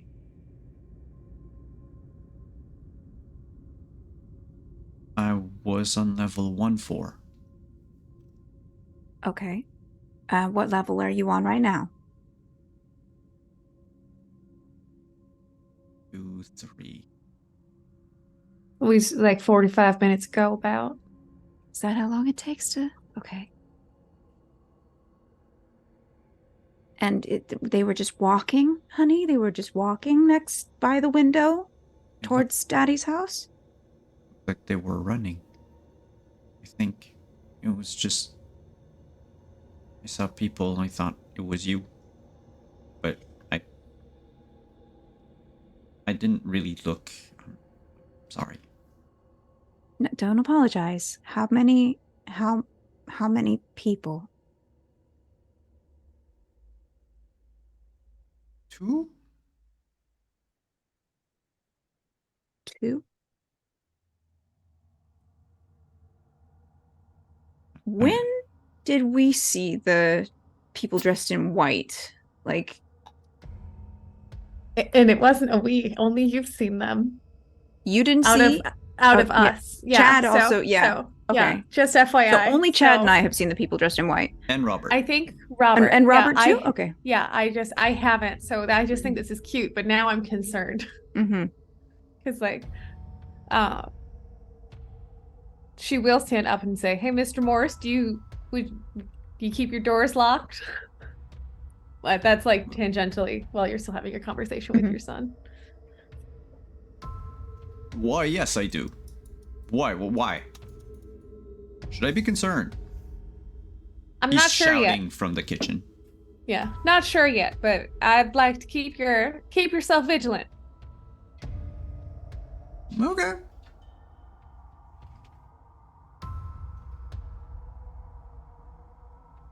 Okay, honey, you go back and you play your game and you sit with Radar, okay? Yeah. And keep an eye out for any more of the people in white because they will probably, I mean, we'll look into it, okay? Don't talk to anybody unless it's somebody you know, all right? Or your mother specifically says that you can. Mm-hmm. When are you gonna be back? Soon, honey, soon. We're just still looking into what maybe caused the outage. Miss Southwood is an expert in electronics, and she's going to take a look at it. Okay, you're gonna be able to sleep in your own bed tonight. Okay. And he's going to walk back to the living room, sit down, stroke Radar a bit before going back to his video game. Meanwhile, he doesn't react strangely to Radar, and Radar doesn't react strangely to him in any way. I mean, Radar seems to be happy to see Jack. Way less anxious than he was when you saw Radar the first time tonight when he ran outside the house. He kind of, did that thing where he like walked in a circle before plopping down. And just the tail wags from time to time. Slower than what I just did. Vivian, when I first got to Brandon's house, there was a person in white who I saw going into the backyard. I thought maybe it was, like Jack said, I thought maybe it was one of your electricians. Is that not somebody that you're familiar with? It's not, but what ended up happening to that transformer looked like a form of vandalism. It's one of the reasons why I wanted to speak with Mr. Harker, or Detective Harker, excuse me. I'm sure he will be finicky about that. He seems to be a stickler. But it did seem like the transformer was flatly agitated. Weirdly enough, though, directly beneath it, there was no sort of shedding of any of the trees or any of the nature in that area, but it was in a almost perfect circle around it. There was a bunch of leaf fall. It's a really weird situation. So these are going to be this could possibly just be some teenagers that are just trying to make a little bit of a name for themselves in a small town. But I mean, we know everyone basically. How was right? it vandalized? What happened? So it's weird to say. So from the bottom, so like imagine like a soda can. We're gonna take a soda can and we're gonna crush it up from the bottom. right? But like on Okay. the inside of it, there's all the electronics and whatever. But so like the juice made it so it got compressed, and like when you drop a soda, and like how the top of it like bubbles out. So like that's how it got vandalized. Is like it got shoved up a little bit, and then the top arm fell down. You guys. Okay. Good explanation, Okay. yeah. So, And you so think something came up from the bottom and hit it, and that's what caused all the. and what I believe that's what caused the power outage. Weirdly though, it looks more like the line has been disconnected. Like I was leaving it up for the city, but no one's come so far. Usually these things are handled in an hour or less, and it's been way too long of people without Should we power. go take a look at it? I think so. Double check and see if maybe the vandals have returned to the scene of the crime, as it were, and maybe Detective Harker can. Take his own look at it. I'll get you a cup of coffee and then we can head back there because I remember you said you really needed that, and I don't blame you. I think I could use one myself. Mr. Morris has been standing there, eavesdropping, as it were. But he has a cup of coffee in his hands, and he goes, "Well, then I guess you're going to take that to go. I'll be right back." If you don't mind, I promise we'll return these, Mr. Morris. Yeah, he'll pour it in a thermos cup, and same thing for Jessica. Oh, thank you. Much obliged. You're very welcome. So is that why you asked me if my doors were locked? We're thinking vandals? It's purely, I'm making assumptions. I'll throw that out there. But from what I've seen so far, we're just gonna make sure that nothing weird is happening in the area. And by we, I'm volunteering you, Miss Price, if you don't mind. I just want to make sure things are safe, so I'm perfectly fine being volunteered. That is perfect. Very nice of you. It's not like this town sees a lot of crime anyway, but I'll make sure to keep my doors locked. And windows and, things like that, just in case. We wouldn't want a repeat of the Wesson kids incident, I only know them by the posters that have slowly faded over time, and that does not make it any less sad. So I appreciate the level of kindness that you participate in here, Mr. Morris. I do what I can. I'm going to take a sip of the coffee. Is it any good? Yeah, it's way better than Chad's. And you do a damn good job of doing what you can, Mr. Morris. And with that, he's going to wait for you to be out of the house before closing the door, and you can hear the deadbolt lock in it. I would like to ask if this can be related to my regret. Sure, what is it? So my regret was not being able to save her dogs. Yes, you could consider that that radar is safe. Thanks. And that was your regret, correct? Yeah, that was my regret. So that's a floating +2 that you can use whenever you want. It doesn't have to be tonight. Same thing for Chad, by the way. It doesn't have to be tonight. But you cannot get it again until you've used it. So perfect. No problem. I don't know another place where it will come up, so hopefully it won't. Who knows? Who knows?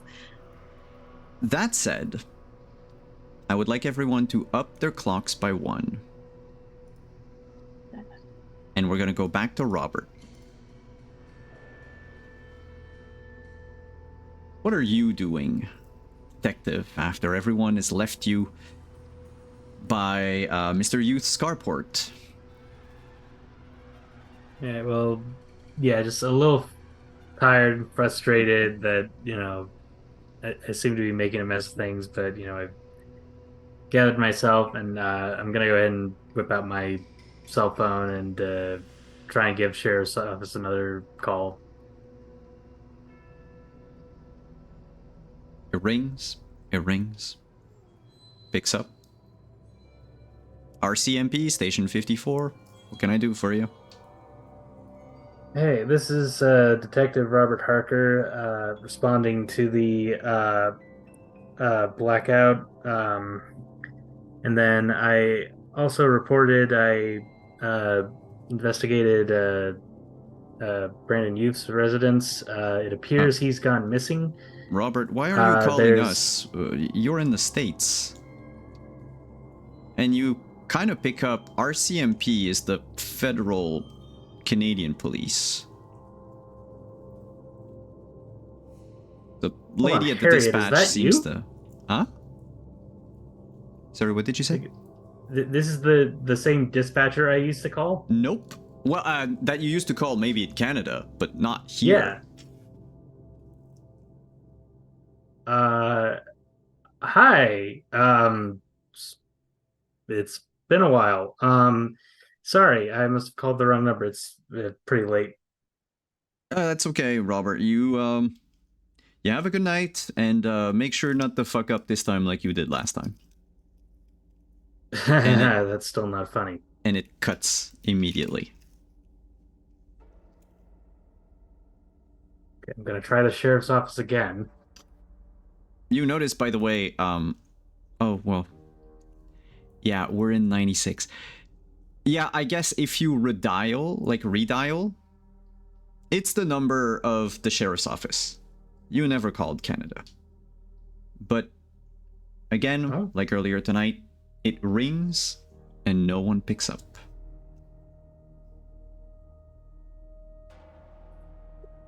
Sleep. Okay, I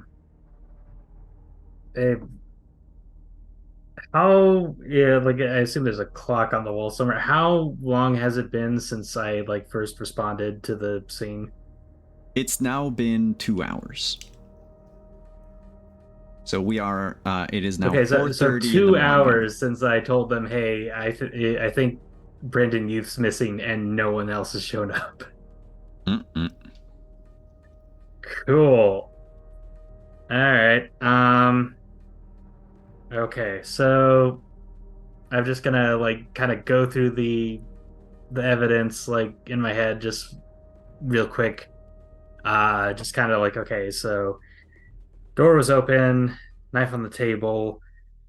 Wasn't any evidence that of a struggle or any attempt to pack before leaving. Possible we can write off the writing on the mirror as tamper with the crime scene, but even then, multiple electrical devices in the same outlet.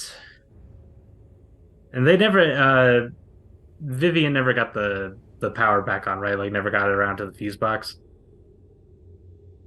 Nope, she never did. Okay. All right. So, I am a man who is under a lot of stress, possibly because of familial issues. And in my breakdown, I start to behave like a dog, eating dog food, barking like a dog. So I'm going to operate under the assumption that for whatever reason, Brandon Youth just kind of cracked. And so if I was a dog,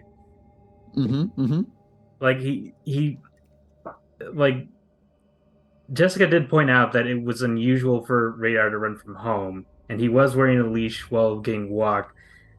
Do I have any kind of knowledge on either where Brandon Youth typically walk this dog or where most people tend to walk their dog in this town?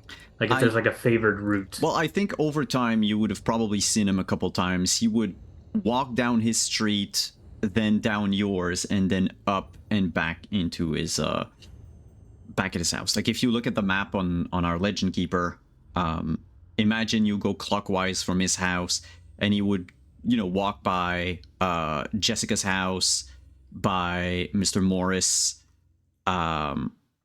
then down one street by your house, by the Richardsons, the Wessons, and then back up by Chad's mom, back to his place.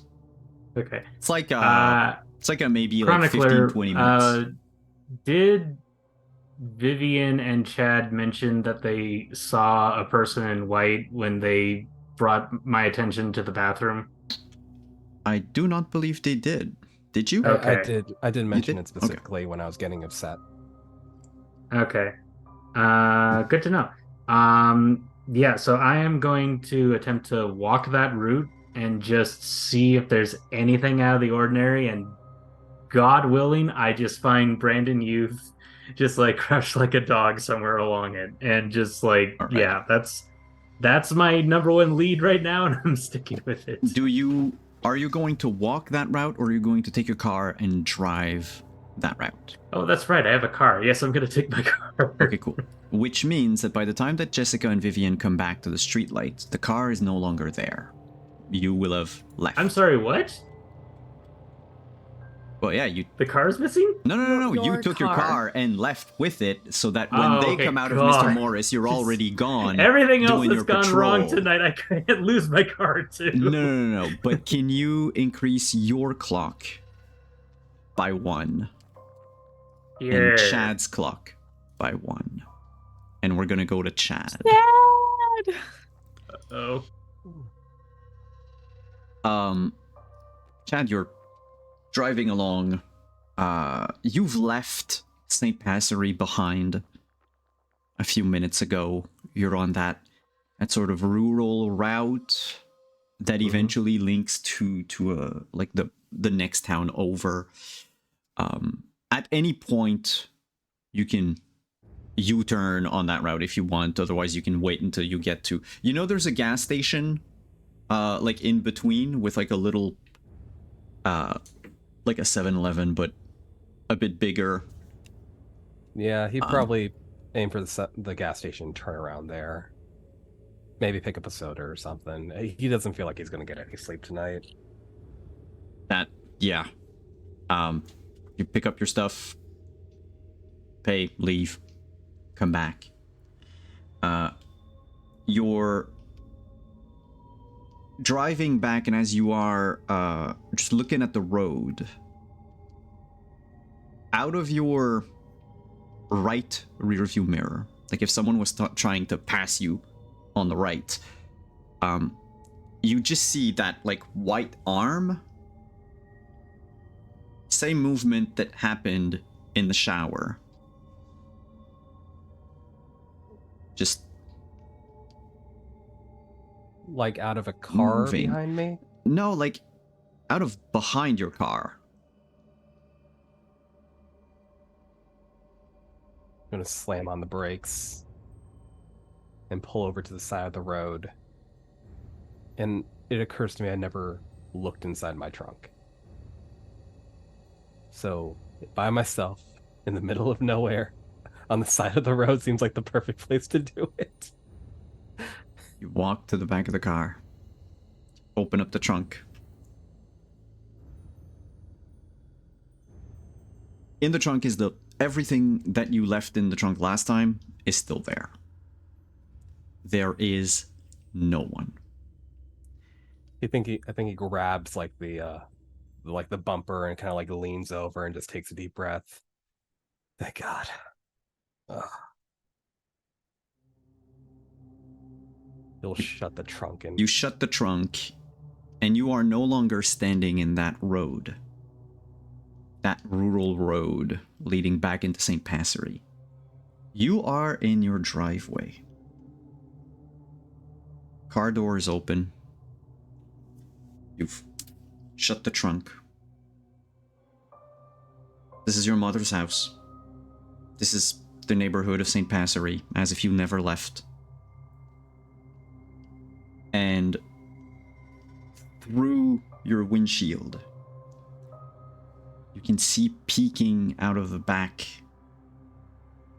of your mom's house 3 human arms that just grab the corner of the wall and push. There's no head that follows, no torso, just an amalgamation of legs and arms they move in a like spasmodic fashion, like jerky movements, but sometimes fluid. And that thing, that bundle of limbs rushes at you, stretching from the back of the house all the way around, going through your windshield, through the back window. And it latches onto you. I had something. Apparently it's not there. Give me just 2 seconds. Oh no. By the way, screaming. Well, yes. I Actively figured. screaming. I figured. Was that what I did? What? You mean there are consequences to my actions? How Yeah. could this be? Are you're at your mom's house? You're not at your house, so you're not in this house that's like 2 houses adjacent to Brandon's house. I was outside of town on the side of the road, and then Right. it seemed to teleport It back to my brought mother's you back house. to your mom's house, Yes. but that's a different house from the one that's marked as you on the map, right? No, those are the Same same house. houses. Oh, Same so house. we can hear him screaming then. Oh, yeah. Give me just a second. Yes. Okay. Yes. Simon As a middle sharpening the manager, axe. though. I had a song that was Oh. perfect for this, that I have played before, that is no longer in my playlist. Oh, is it this one?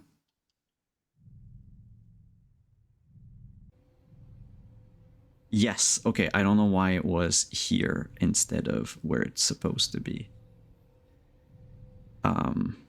It's just I have to get it out of that playlist because otherwise it's... Can't wait to learn my lesson and get a second chance. So that thing latches at you. It grabs your arm. In fact, 2 of these hands, human hands devoid of nails and of hair, just grab your left arm. And where the hands touch you burns like a motherfucker. You let out a scream as the rest of it seems to, you know, as it stretched the first time to get to you, like the rest seems to follow in a blur. And you think in all of this, and all this squirming mass of limbs, you see one red eye. Almost like a globe staring at you, burning the back of your soul, I guess. Chad screams, and this is something that both Jessica and Vivian hear. You were walking down the street, and you notice that Chad is being attacked by someone who just, like, sprung out of his car. One? Well, from far away, kind of looks like a person still. But it's...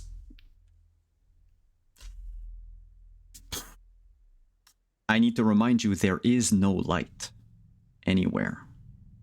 So from what we can see, I mean, she's got, Mhm. but from what we can see, it looks like he's being mugged. Yeah. Okay. Chad... Oh, yes. Oh, I would like to yell, "Hey, you got it! Get away from him!" What the hell? And I will hobble as fast as I can over there with my little headlamp on, All right. shining towards it. Yeah, I'm gonna head over. But I'm as not well. very fast. So this is where things get a I'm little very fast. dicey. Uh, Literally, because we're gonna need dice. But Do-do-do-do. Chad, you gain the imperiled condition. Okay. Congrats. What that means is every turn, I will take away 1 die from the survival dice pool. Oh, we've been going through those. When the pool goes to 0, you die. Ooh. Oh no. So, because the monster plays first in this game, that's 1 die taken away immediately. Okay. If Jessica or Vivian want to make it to Chad in a hurry, I will need an athletics check. Athletics check. Yes. I also have a very good pair of running shoes on. Does that give me a bonus? That would actually give you a... Let me check. It's a +1 or a +2. I can tell you that right away. It is tied to my athletics, which is at professional level. So is that a +2? No, it depends on the item. I just need to find my little table that is definitely here and not lost. That would be a +1. Okay. So number of dice 2, and then I just 2, yeah. tell you +1 to whatever my result. Yeah, whatever number you roll, it's 1 higher. Jesus. Okay, so that's a 4 that I rolled total.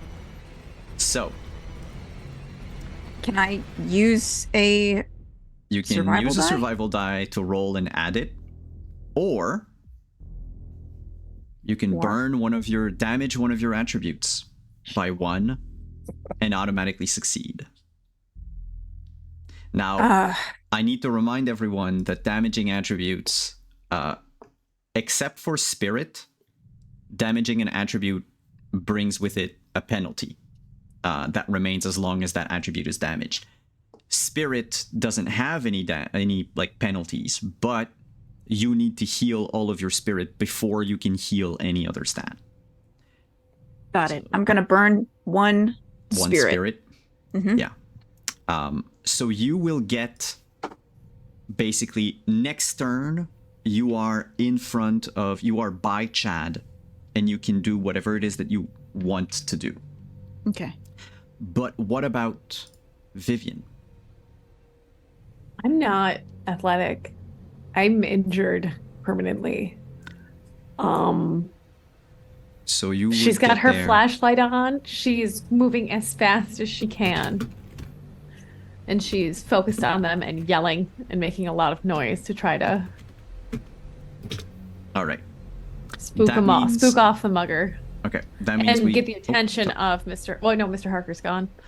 Mm-hmm. Yep, his car is gone. The cop with the perhaps gun. So that will bring us to Chad.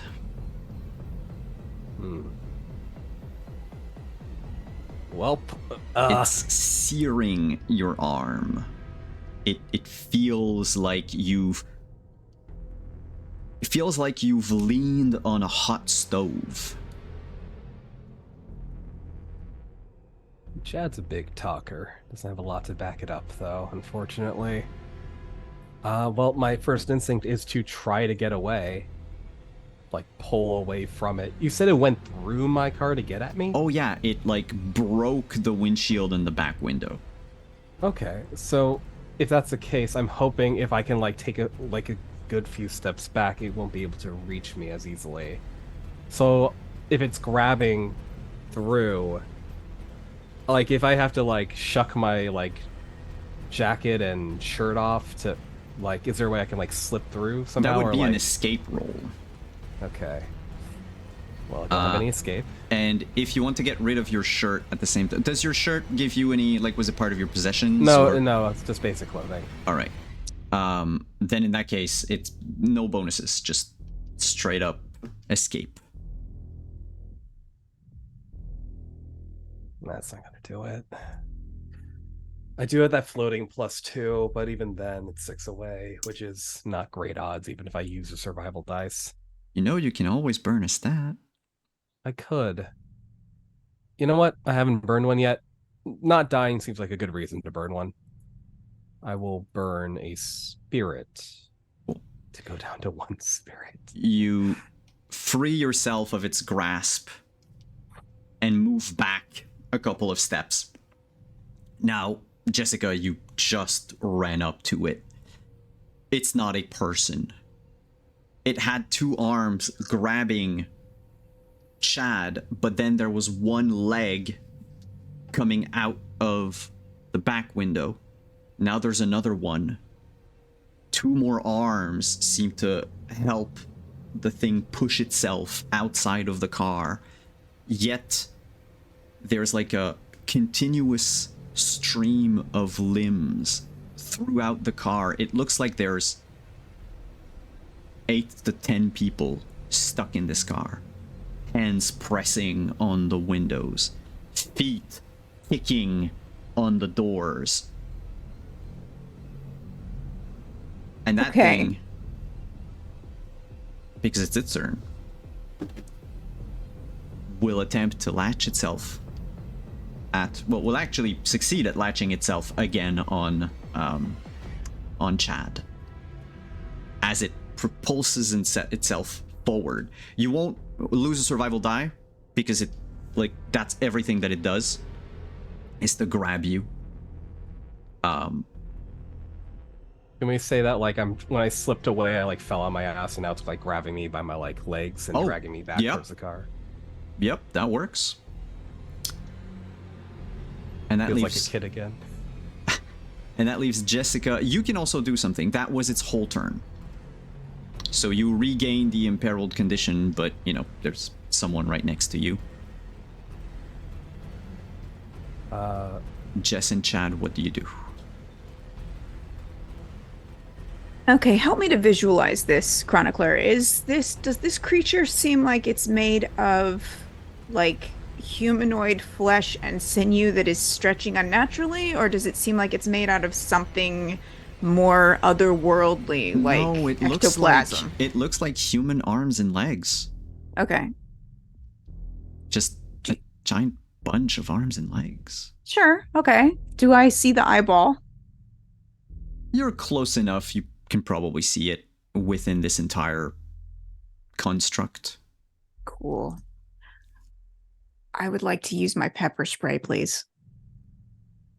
Ooh, make a fight check. Okay. Yeah. Fight. Come on. Ah, damn. You know what? Yeah, you want to succeed? Yeah, I'm gonna use another spirit. Let's keep Oh. Chad from dying. How much spirit She's are got you? Me spirit. one, Yes, she Chad. I got spirit. I got I don't Okay. deserve this spirit as kindness. I started with, but How much spirit are you at the moment? I'm at 2. Oh, I okay, burned 2. cool. Okay. Mhm. So I'm a you cheerleader. I got lots of spirit. get the pepper spray out, spray the eye. The moment you do that, the entire thing, it lets go of Chad.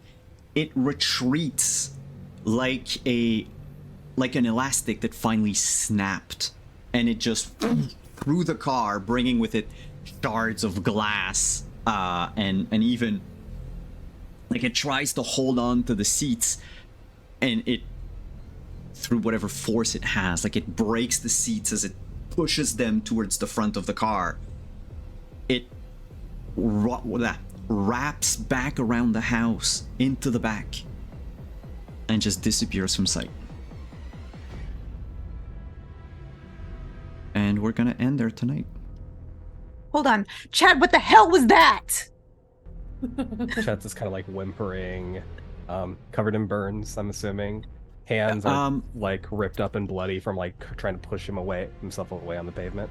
The thing about your burns, Chad, is that they've already scarred.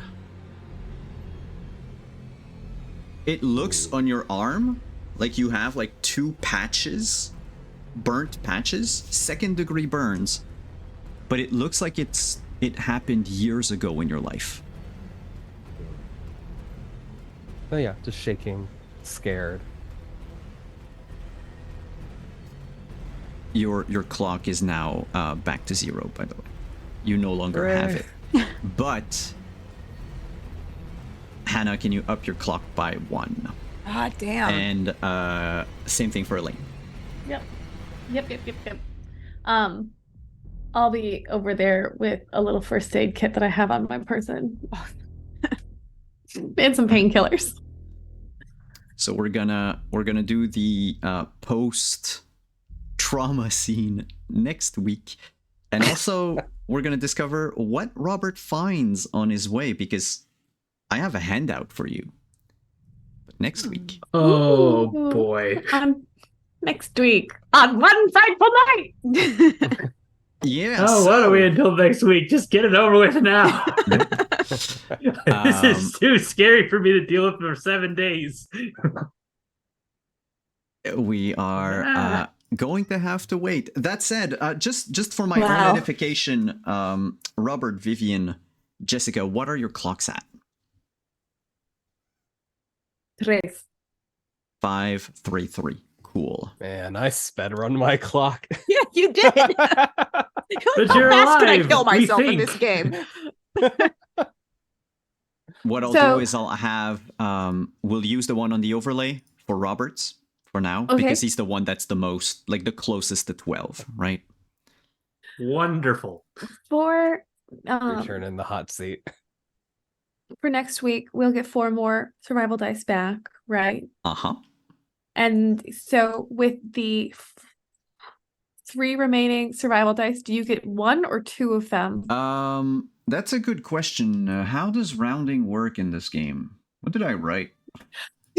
Dear writer. I think we round down. I think we round down. I'm pretty sure, personally. yeah, I think if I'm remembering correctly from ages ago, when we privately play tested, it was rounding down with it, because I think it was I think we had 3. I think that's what it is, but let me just double check. I might be biased when I said we round down, though. Yeah.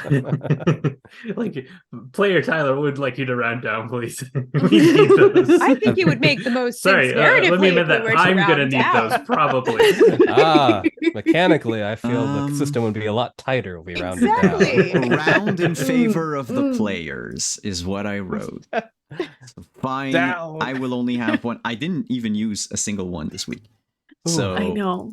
We're so fucked, you guys. He's got you're down to 2. How many now? You're fine, all back at like fine. 1. I'm at 4.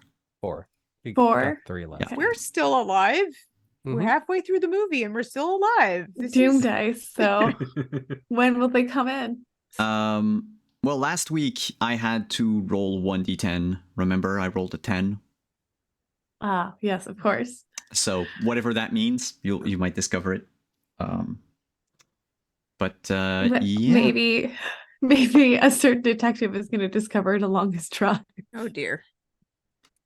So, Sure. players, thank you so much for coming. Thank you, everyone who hung out in chat. Thank you for the follows, the subs, the everything. Let's go around the table. Tell us who you are, where we can find you, and what did you enjoy about tonight. We'll do same orders we did the intros, and we'll start with Robert. Hello, I am Tyler Boyce, and again, I was Detective Robert Harker, Canadian turned American, who's, may or may not survive next time. Tune in to find out. But yeah, you can find me on the various socials as either at Boyce Games or at Tyler Boyce. I am at Boyce Games on Twitter, or the site formerly known as Twitter. I also have an itch page, T Voice, and yeah, just doing some or trying to do some fun stuff for NaNoWriMo and just game jams in general. So I try to keep it as updated as possible, but you can just also check out my personal website, tylerlboyce.com, and see what I'm up to recently. Cool. Thank you for coming. Vivian, you're next. Hey there, howdy there. I'm Elaine Ryan. You can find me at ElaineRyanArt.com or on any social media platform as Elaine Ryan or Elaine Ryan Artist. I really enjoyed the character development this evening. A little bit of back and forth, and I enjoyed the courage to separate the party so significantly. But the girls are sticking together. We've got this.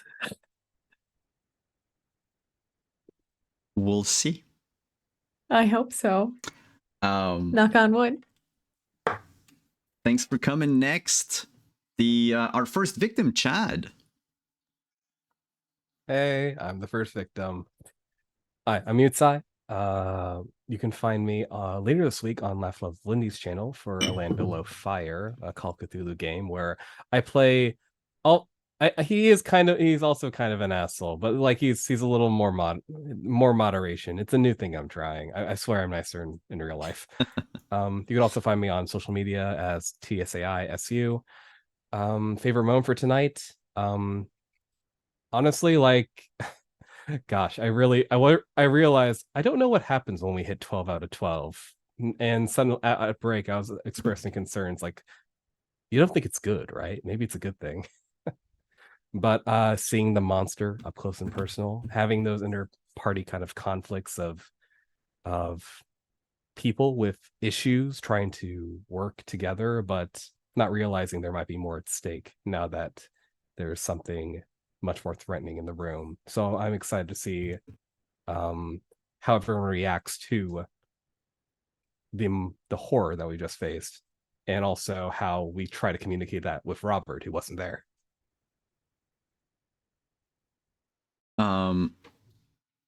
Elaine, if you tried to share something in chat, it automatically censored it, so you can send me the link and I'll put it in chat. Okay, no worries. Sorry, chat. But thank you for coming, Yutai. And last but not least, Jessica. Jessica, that's me. I am Hannah. You can find me on Twitter at HanimationArt, Blue Sky at Just Plain Hanimation, and everywhere else at Hanimation Studios. You can also find my online shop at hanimation.shop. And don't forget, if you use the code WanderingDM, you can get 10% off your order. And there's lots of fun stuff to order with the holidays coming up in case you need some stocking stuffers for the nerdy person in your life. Lots of cool stuff to find there. Otherwise, you can find me Wednesday with Yutsai over on Laugh Love Lindy's channel. I am playing a very bright and bubbly doctor over there. So, you know, I'm fielding everything that he's throwing out with optimism and unflappability, and it's all good. And on Saturday, you can find me back here for Scion, Birth of the New Gods. We are playing the Children of Gods, and we are only doing good things in the world. Sure. International criminals. Not me. I'm not an international criminal. I'm a good, sweet boy who's done nothing wrong. But otherwise, tonight I really enjoyed figuring out some of the new mechanics and the mystery of it all, sort of trying to put the pieces together and then being completely wrong when we got attacked by the leg man. So, you know, good game. Fun. Not scary. Yes, very scary, but good. I'll take that over how the other group called it. Thank you for coming. And as for me, you can catch me over on not Scion this weekend. Oh, not Scion this weekend, sorry. No, because it is the 18th of November and it is Trooper SJP's stream anniversary. So I'll be over on his channel for for part of the, I think, like 14 hours of streaming that he's going to do. And I'm going to be playing a game of, it's a very, very old game called Sandman. I have zero idea what it is about. I'm going to discover that tonight. And then we'll be back here next Monday for part 3 of One Frightful Night. And then, yeah, the Saturday after over here for Scion. On that, before we leave, no, Critwitch, I think it's 14 hours, not 17 hours. Let's go and raid Laugh Love Lindy, who Lindy is currently playing D&D. So might as well bring her some horror. And on that, we will see you again next week. Thank you Bye-bye. for coming.